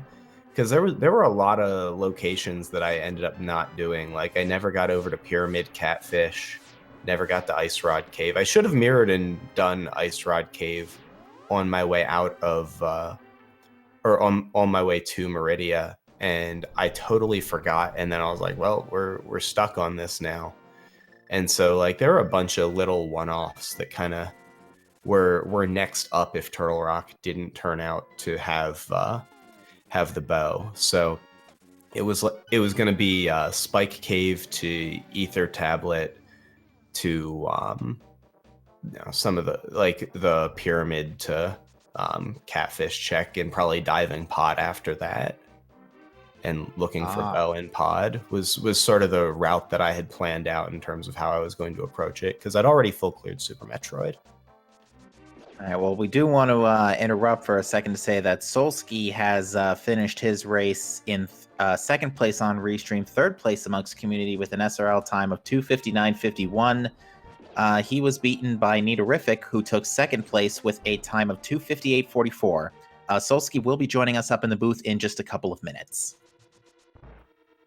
Yeah, GG's to Nitorific and Solski, and serious slops to Ninjembro, who forfeited early after waking me up like a few minutes before the race and being like, you better race because I'm racing. And so I like fired up the stream and showered real quick and everything and got together to like do this race. And then he bailed in like 20 minutes. So, oh my. I'm gonna have to continue to give him crap about that. He's been talking to me for weeks, like, man, I can probably do one of these 3 p.m. weeklies one of these days. And I was just exhausted from like the Super Metroid Dash thing that went all day yesterday. So I was like just gonna rest and not do the weekly. And then he and Solski roped me into it. So, you know, at least I ended up winning. So that was, you know, it's been a while since I've won one of these, so it feels good to finally get first in one. But at the same time, no good, Ninjembro, no good, dude. It's definitely good to have that sort of friendly competition. Yeah, I mean, the community for these is always really good. There's a nice group of regulars who race these, and so we're pretty familiar with one another as racers. And here's Solski, so GG Solski. Shut up, Maniacal. Also, GG. Dang it! Dang, GG Solski. Maniacal won a weekly. Yeah, GG Solski. Look at my item count, and that's not including all the SM items that I skipped. What's your item count? I don't pull the restream up. 226, I think. Yeah, Okay. 226. Yeah, I'm on 214 with resetting like all of Meridia and a whole bunch other, and resetting Croc area and stuff. So Yeah, like Meridia was like 2 items grabbed for me. So yep, exactly. did you get okay? This is like these are the only questions really. Did you get early speed? I got speed at about 15 minutes. I went to I didn't go to Super Metroid for items before getting speed, but I didn't route Eastern like right away. What a memer, he followed me. Did you do early Norfair? I did not. I put Upper Norfair off until after That's Ridley. Sucked for me. So it's just a little bit slower. Yeah. When did you go to TR? TR was, I mean, an hour after I started looking for the bow, but I hadn't done Dark Death Mountain, so as soon as I got up there, like I full cleared all the other crystals. I had the luckiest Ice Palace route of all time, by the way. Let me just comment. What a on memer. that. So I was going to bomb jump left side to right side to go do the right side checks, and I was 1 pixel off in X and fell down the hole and ended up just being like, well, I have to hope the third item's over here at Ice T. And it was. Oh my god, dude. So I skipped right side did. ice. Yeah, of course. So did you do lucky. Swamp at all, or? No, I didn't touch Swamp. Yeah, I stayed out. with the time. I was like, all right, so he just did TR and said Swamp. Yeah, I did Swamp just because it made sense with Ice Rod being a Bombos, so I read it in Swamp fast without doing left side to Ice and then to TR, because that was like it. I had like I really did bad Ice. checks left. Like Yeah, so I did Lucky Ice to backdoor Meridia to like full clearing that going, and then I'd skipped Cathedral early, so I went back and scouted that, and then kind of came around and got Turtle Rock after all of that stuff was done. But I went to Turtle Rock because of the powder in Meridia, and I'd fake powdered Fire Rod early, so I just wanted to chase behind Fire Rod rather than do Swamp. Yeah, makes sense. I mean, I had that Fire Rod pretty early too. I was just like, I was thinking early TR, but I was thinking just doing it without Fire Rod, and then I put it off, and I was like, well, if it's here, it's probably my best chance. So, but I knew it pretty much just came down to a pick'em, which but those always feel real bad. yeah. I stayed away from Pyramid Catfish, didn't do early pod, didn't do Green Pendant, did go into Eastern and like get 2 of the items. I was trying to do Eastern for 2 items and then to get rupees to pay Zora, and like I couldn't get the pot in the dark room and just died to the stupid Igor and had to bail and do Zora a lot later. It was just like it was a mess. I had some real bad things going. Did you find Plasma or High Jump anywhere? No, I didn't find either. I forgot to check the last item in TR Laser Bridge, but it's probably nothing. Nobody It's found an energy tank. Yeah, I got the E-Tank because I go 1, 2, 4, 3 because I don't like the hard hat beetle. I like to get him out of the way. So I got my bow last chest. The only things I didn't check were Shack, Plasma because it wasn't in logic. Shack was just, I'm not doing it. I did both those. Quake Fish I didn't do. And then Trinex and Left Side Swamp, that was it. Oh, it's a little savage that you never got to Shack Tool because he had the shovel. Yeah. Which led to a hard piece, to be fair, so. I would have been so mad getting that, so that's... Yeah, I did not get to reset out of Shack Tool despite my best intentions. I did that and then to go back and grab my Tempered at Mama Turtle and back out. Yeah, so they're probably, I imagine, I said they were probably in GT. Like, I checked just upstairs in GT, because I was just like, yeah, it doesn't really matter at this point, because it was like, probably someone left would have side. done TR before Swamp, so I knew I was probably going to win, so... That's just how the cookie crumbles sometimes, right? So. Yeah, I was lucky that it was Turtle Rock. Like I said, Turtle Rock being behind Fire Rod and Fire Rod being so deep in the logic was kind of how I made the call, but like it could have gone either way. Yep. But yeah, this was a fun one. Heck Ninjembro for roping me into this. I still haven't gotten to eat breakfast. And then dies, like... I know, and then quits. Yeah, I'm gonna continue to give him crap for the next couple weeks until he joins one of these and finishes it. Yeah. But yeah, GG Solsky and GG also Nidorific. Yeah, I'm going to go ahead and duck out. Thank you for the commentary and the restream and everything and the tracking and all the good things that go into this. Do appreciate it. Yeah, same, just because I gotta eat real quick. So thanks for everything, guys, and catch you guys around. Bye. All right, GG, Thanks gentlemen. for racing, guys. Yep, take it easy. All right, folks. Meanwhile, as we continue to wind down here with this, with our last 2 runners, Cheese is going through the GT Gauntlet. Migs is now going through TR to get that bow.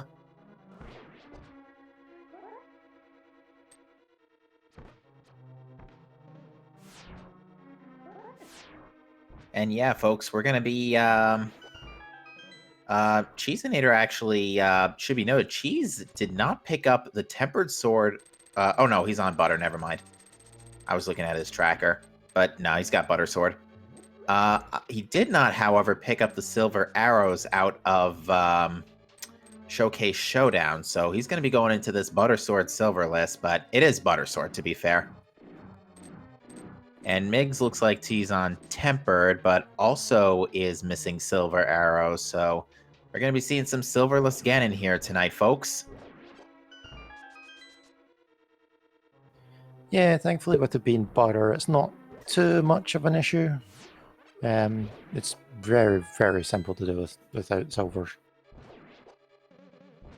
Yeah, I think it's only 12 spins on tempered, 8 on butter compared to the 24 you need to do on Master Sword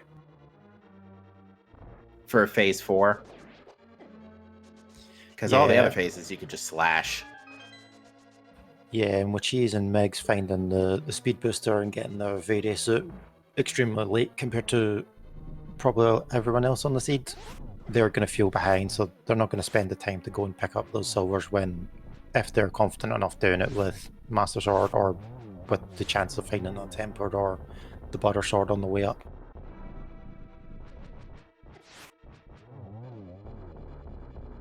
Chat is enlightening me that it is the same damage between tempered and butter sword for silverless, and now I know. I'm kind of bummed Ganon didn't give us a CDI quote today, because I do like quoting that line.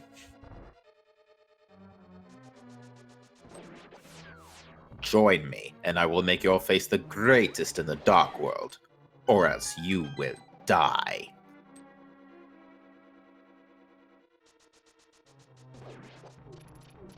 There's always another race. There's always another seed.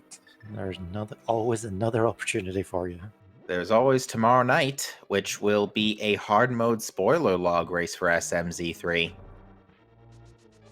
Yep, so if those of you who are wondering what a spoiler race is, it's where we give our runners a copy of the spoiler log without the walkthrough section and give them, I think, is it 15, 20 minutes to basically search for items, plan their route out, and it becomes really interesting because you've got to plan in your ammo, you've got to plan in your health, these things that you would normally just skip over. Yeah, I'm actually curious to see how that one's going to play out too, because it is a hard mode seed as well. I'm very curious to see if that's what the hard mode's going to require. And the nice thing is we're going to know nice and early if we read the log.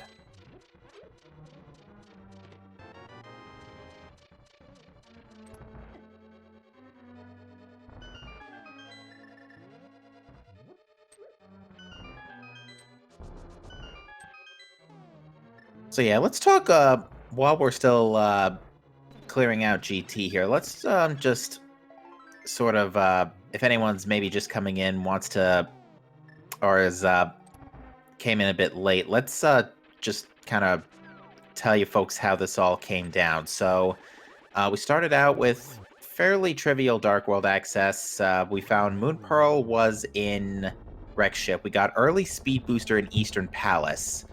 Boots were in Sorcerer's Closet. A lot of Sphere 1 checks had some good items. But we had relatively decent Dark World access. And then what the logic was expecting you to do was to take that Speed Booster to Rex Ship to go get Various Suit.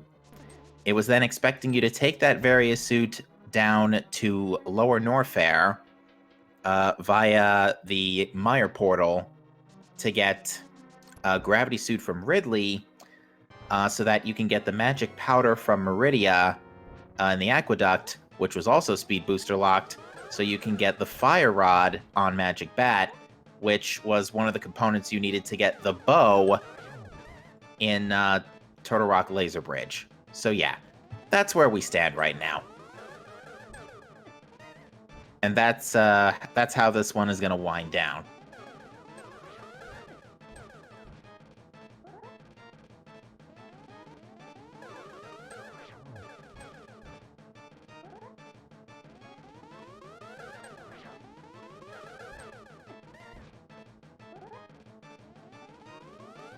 And it's definitely not been the friendliest of seeds.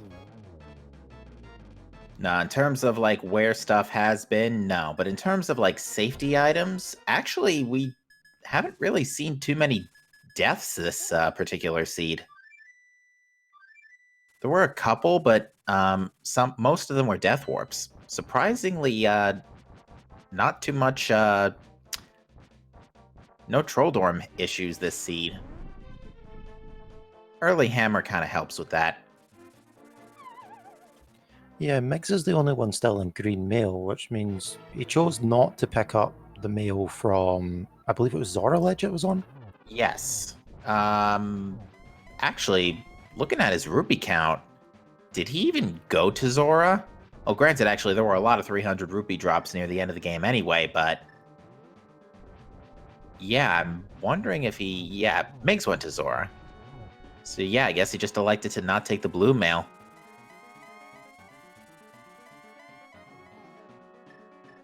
And Migs is bombing the bow chest repeatedly.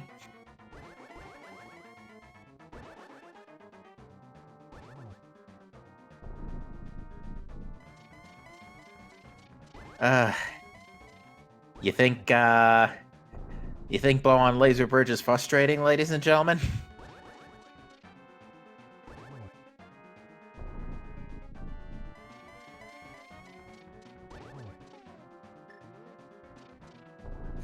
I think it's just because it's, in this circumstance, it is basically a last location of that bow. It's like you couldn't have made the seed any worse for yourself when you last location an item. And especially like an important one like the bow, because the bow logs off quite a lot.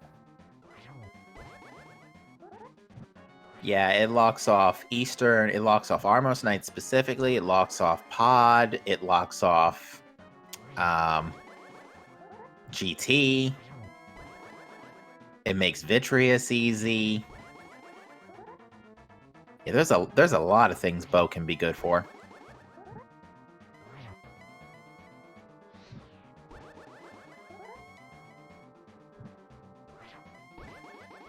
But yeah, and I'll say it again, the one thing that's still really crazy about the whole Turtle Rock dive is we could have gone and picked that bow up super early.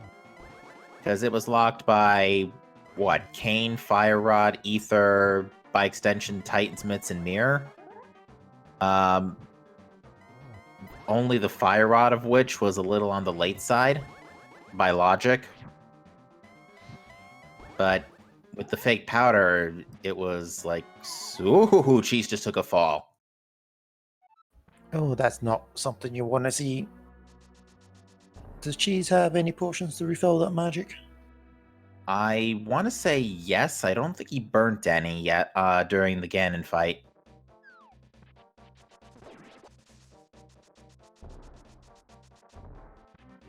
Yeah, judging the fact he's gone straight back up, I'm gonna assume he has some potions.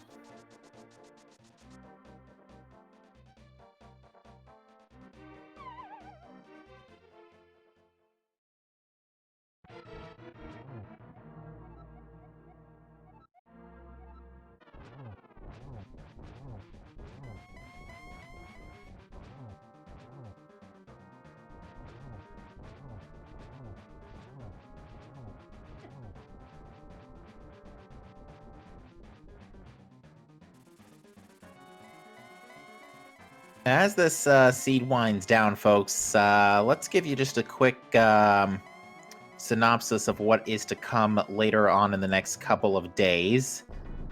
If you are looking for some more randomizer tonight, we do have our Zelda 1 randomizer weekly race going on Speed Gaming Channel 2 at 10. We have Chrysalis randomizer tournament at 7, followed by Final Fantasy randomizer at 9. For more SMZ3, we will have our hard spoiler race tomorrow night at 9, channel to be determined. We also continue to have the Link to the Past randomizer tournament. We have a race queued up for 5:20 p.m. That is a race of Relkin versus Bonta, and we are getting into the upper brackets now of the tournament, so it is coming down to the cream of the crop, folks. But yeah, there is still plenty of speed gaming action coming down the pipe in the next 24 hours.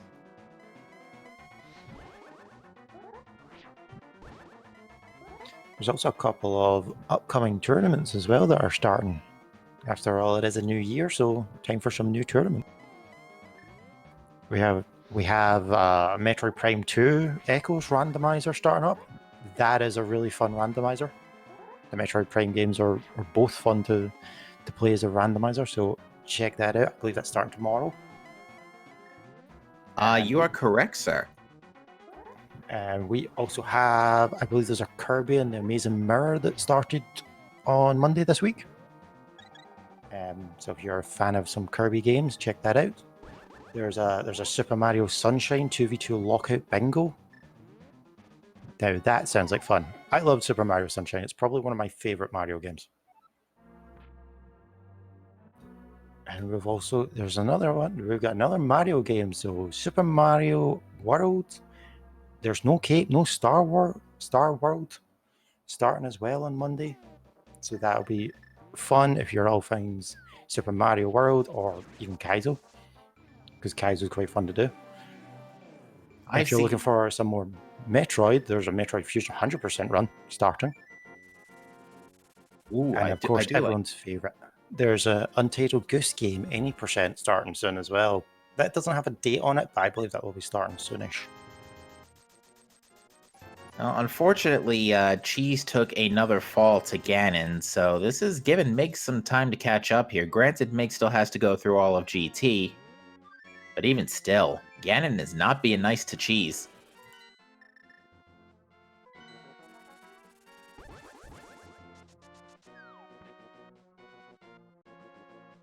Oh.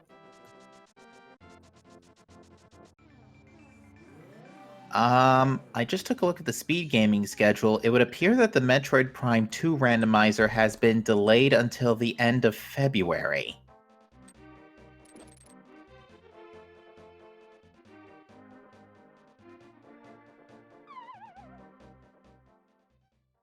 It's understandable. There's a lot of stuff starting in January. So I'm surprised we have room for all on the 6-speed gaming channel.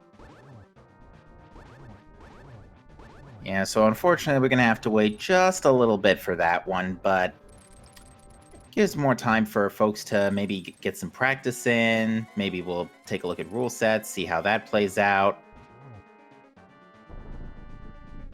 There's plenty that can be done in the next month or so. Alright. Cheesinator versus Ganon. Round 3. Fight!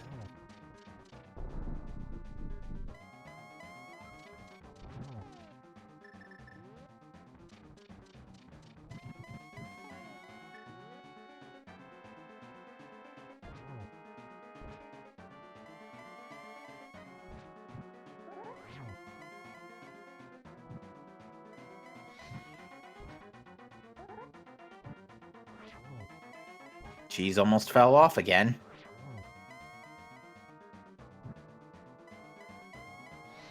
And Mig's picking up his bar sword. Nobody went through left side GT today.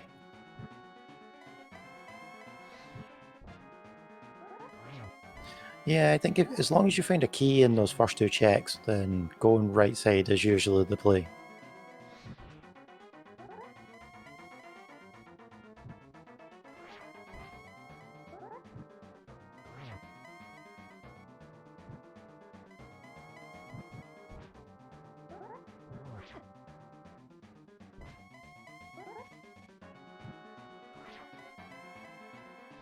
Alright, Cheese is going to have to burn his bottle.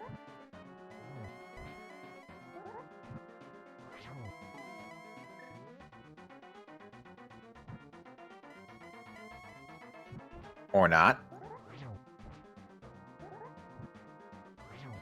Pulls out a last-minute lamp shot. And that is the final spin for Ganon, so get a single G in chat for Cheesinator, as Cheesinator has slain the Big Pig and restored peace to Hyrule. Until the next generation, when some weird artist fella decides to come in and invade. I think that depends on which storyline you follow. Well, I think Link Between Worlds is in the same timeline, or the same branch, if you will.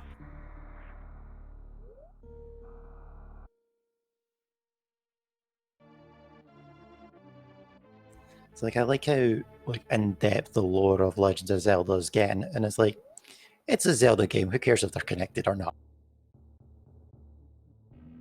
It's like, as long as it follows the three basic principles of there's a Zelda, there's a Link, and there's a Ganon, and there's some form of dungeons involved. Yeah, I think there's only like 2 games where there isn't a Zelda. Like, one is the Oracle games, the other is Link's Awakening, but those are still fantastic games. Although, actually, no, to be fair, Ganon is in Link's Awakening. Yeah, form of them does appear during that final phase, that final battle. So is Aghanim, for that matter. That's his only appearance in the modern era.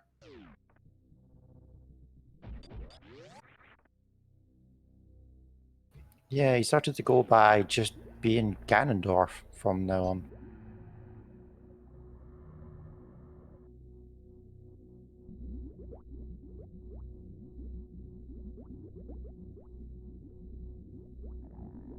Okay, Cheesinator going through Torian. Should be relatively a cakewalk.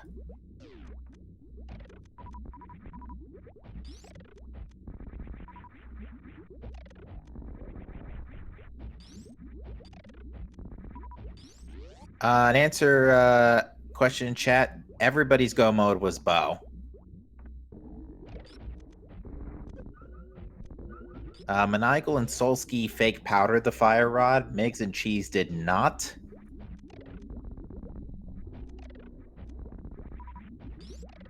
But everybody's last item was bow on Laser Bridge.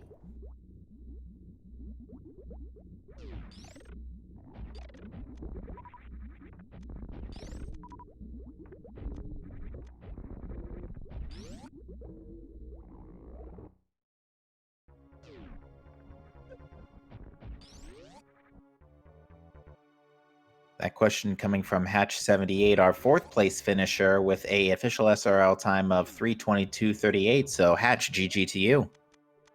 Yep, GG. Migs attempting to meme hover over Moldorm 2 there.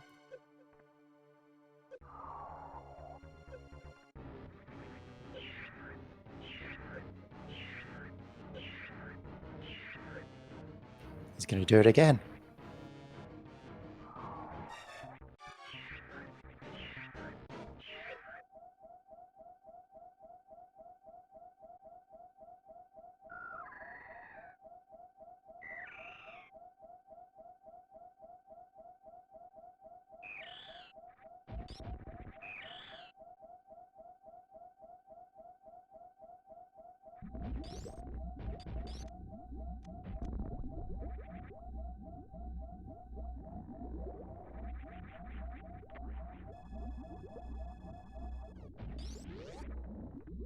Yeah, Migs desperate to meme here.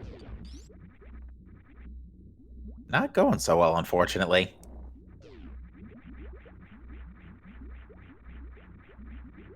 Come on, Megs. You can do it.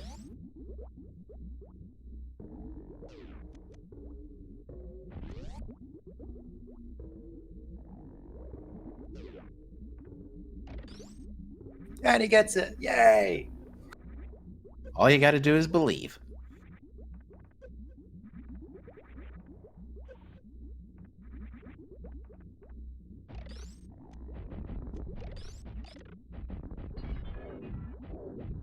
Yeah, unfortunately, this does leave Migs without a screw attack.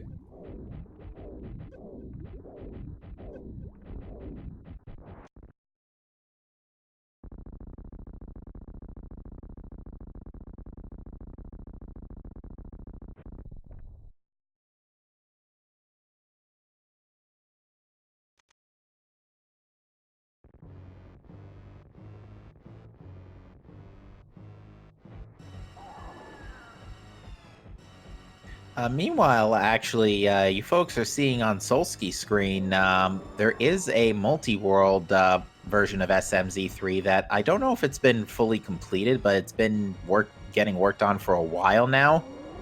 So Solsky's showing that off real quick on his side of the screen.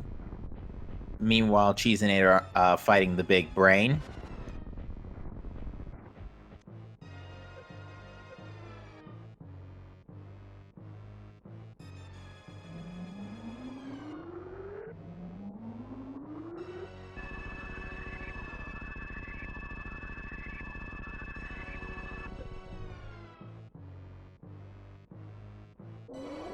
So, Thoris, you were mentioning, Migs just hovered over the pyramid gap. You were mentioning how, it was amazing how Maniacal and Solsky were getting these low times, but, with Cheese and Migs kind of following the logic, you can kind of see where the longer time, the more 3:30-ish time it comes from now. If you had followed the logic to the ladder. I don't think it was a case of following the logic for Mix and Cheese. I think they chose to skip Eastern Palace because those are Sphere 0, Sphere 1 checks. They were open from the get-go and they could have got that, but they just decided to not, and it ultimately cost them most of their time. I think the fake powder definitely saved a lot of grief, considering where Gravity Suit was and where powder actually was. Oh yeah, So that sometimes whole it is chain. useful. Yeah, that whole chain was just, yeah.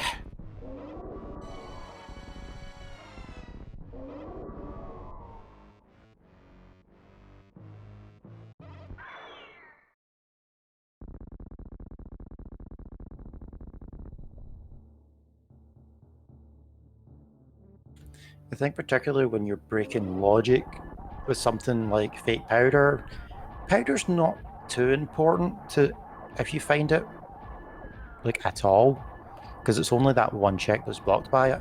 If you're doing something like skipping hammer and finding mitts and thinking that's your dark world access when it's not, that's when breaking logic starts to become a problem because you need the hammer. It's pretty much required.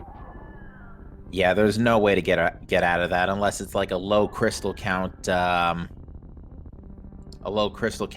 Ganon seed.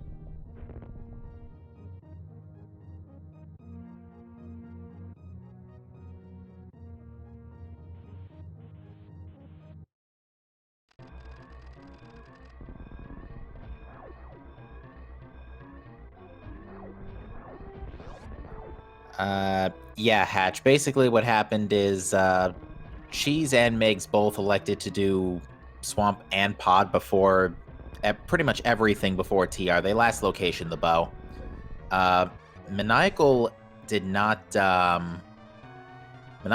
do Swamp or Pod. Solsky did Pod. I did both. But also did the fake powder and the early speed booster.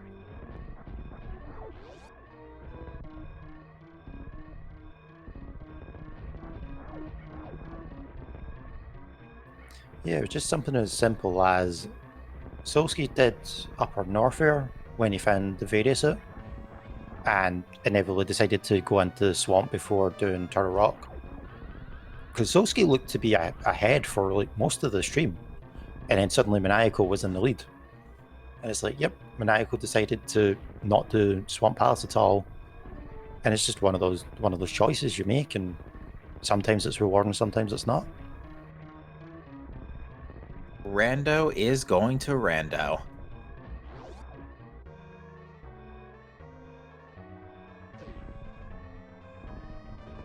But with that, Cheeseinator finishes in 3rd place amongst our restream, 5th place amongst our community racers with an official SRL time of 3:33.57. GG Cheeseinator. Yep, GG.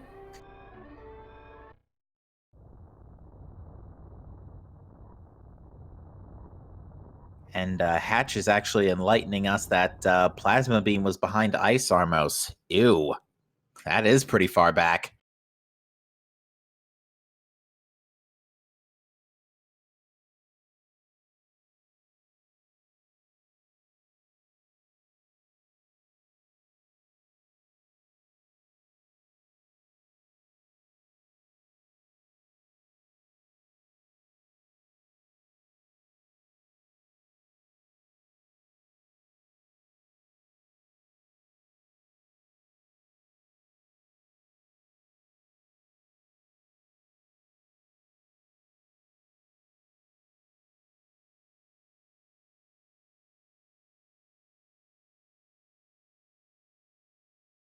All right, let's see if we cannot get Cheese in here for an interview.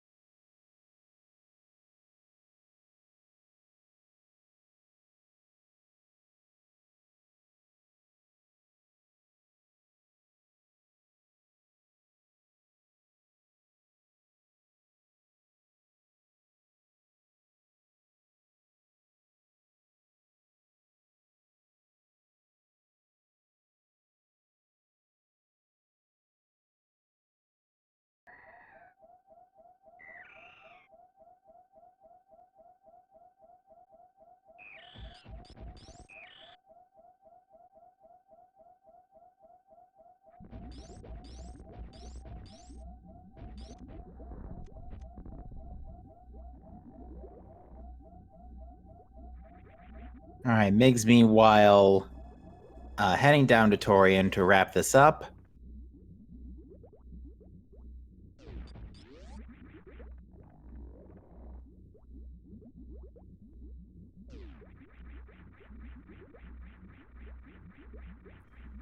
And we are now joined in the booth by Cheesinator. Cheesinator, GG. GG, thank you. Boy, that was a difficult game. Yep, GG. Yeah, that was definitely not an easy one. So that whole chain with the powder and the fire rod. Why don't we start from there? Sure. Let's see. When I got the shovel off of Shack Tool, I knew I wanted to keep it because I didn't want to be last locationing that. It could still be another item, whatever. And I didn't have much left anyways, so I keep it, which means I'm exiting out of a sand pit. So I decided to save the other sand pit for when I come for Dragon. But I've also got the magic powder from Aqueducts, so it's pretty natural to just go and check that out right away. Like flute to 3, check out powder, check out shovel. Getting fire rod there was nice for sure, but there were still other issues with my route, other things that were lacking, obviously, and it was still a while before I got to TR for the bow. I did Swamp first, and Swamp full clear had nothing. Yeah, Swamp full clear had nothing. Ice and Mire full clears had nothing. I deliberately left an item in Mire and Ice because I got favorable layouts to kind of semi-go mode them. So I was like, well, you know, if this is why I lose, it just wasn't my seed. Yeah, and unfortunately, it was also a while before you picked up Speed Booster from Yeah, Eastern. that's what tilted me more than anything. Like, the other stuff was a lot of execution. The route was mostly pretty clean, other than not having Speed Booster the first time I went to Rex Ship because I didn't think to depend on Eastern, which I know is a play a lot of people in this race would make. You know, Solsky loves going to Eastern, but I didn't, and I got super duper duper punished for it. Also, is Mix dead here? No, he's fighting Mother Brain right now. No, but is he No, dead? he's out of energy. He's dead. He Oh. can't survive. Yeah, Mix has unfortunately forfeited from the race and has decided to pass on an interview. So we'll not get to hear Mix's thoughts on Seed.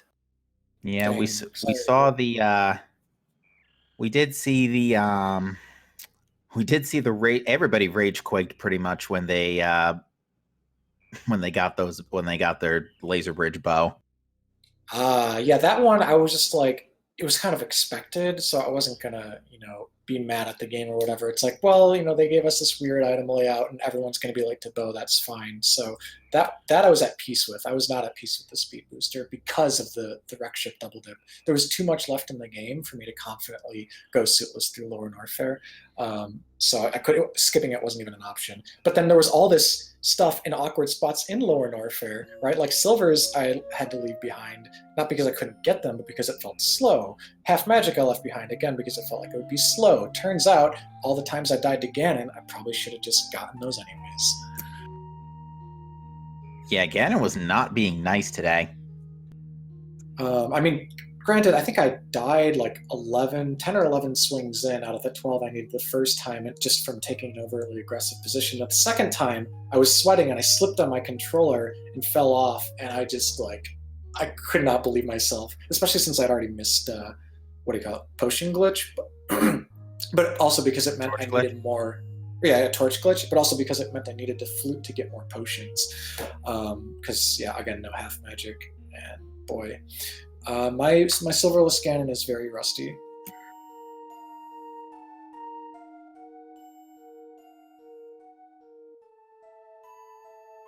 Did anyone else, like, I don't know, put off Sahasrara for a bit, or like not go there right away? Because I felt pretty good for having those boots immediately and getting to do all my Sphere 1 checks with boots. Everybody got Pegasus boots. Only Solsky and Maniacal got Speed Booster. They are also the only two, I think, who fake powdered. Yeah, wow. I saw the fake powder as an option, but it's not something that I've never executed. But interestingly, I was taking my mushroom and my Zora money at the same time on a trip together, and I was like, well, a pro would just reset to Super Metroid here, keep the 500, and keep fake powder open. But I've never done fake powder, so maybe it's time to learn it.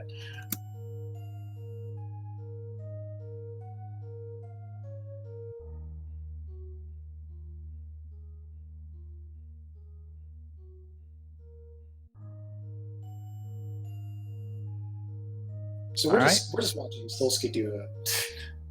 What is he doing? Like a new He's practicing multi-world with somebody.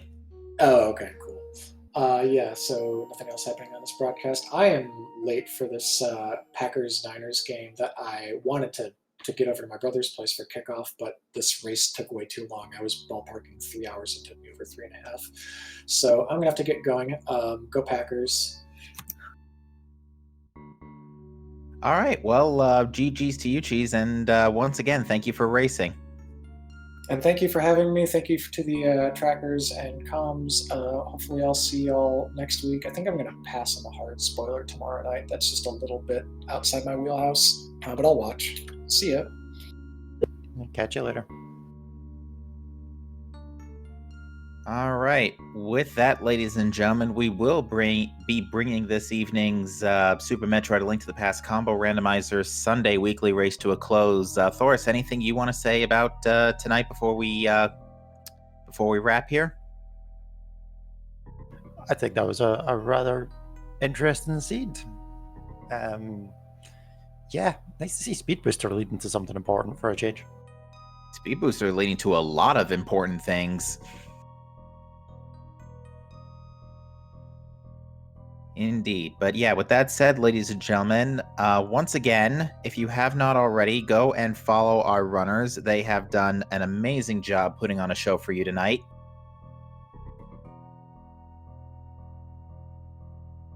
And also, once again, shout outs to A, my partner Thoris, and B, our tracker, Miss Metroid, who quad tracked or solo tracked all 4 runners and did setup for tonight. So again, major props to her for putting all this together.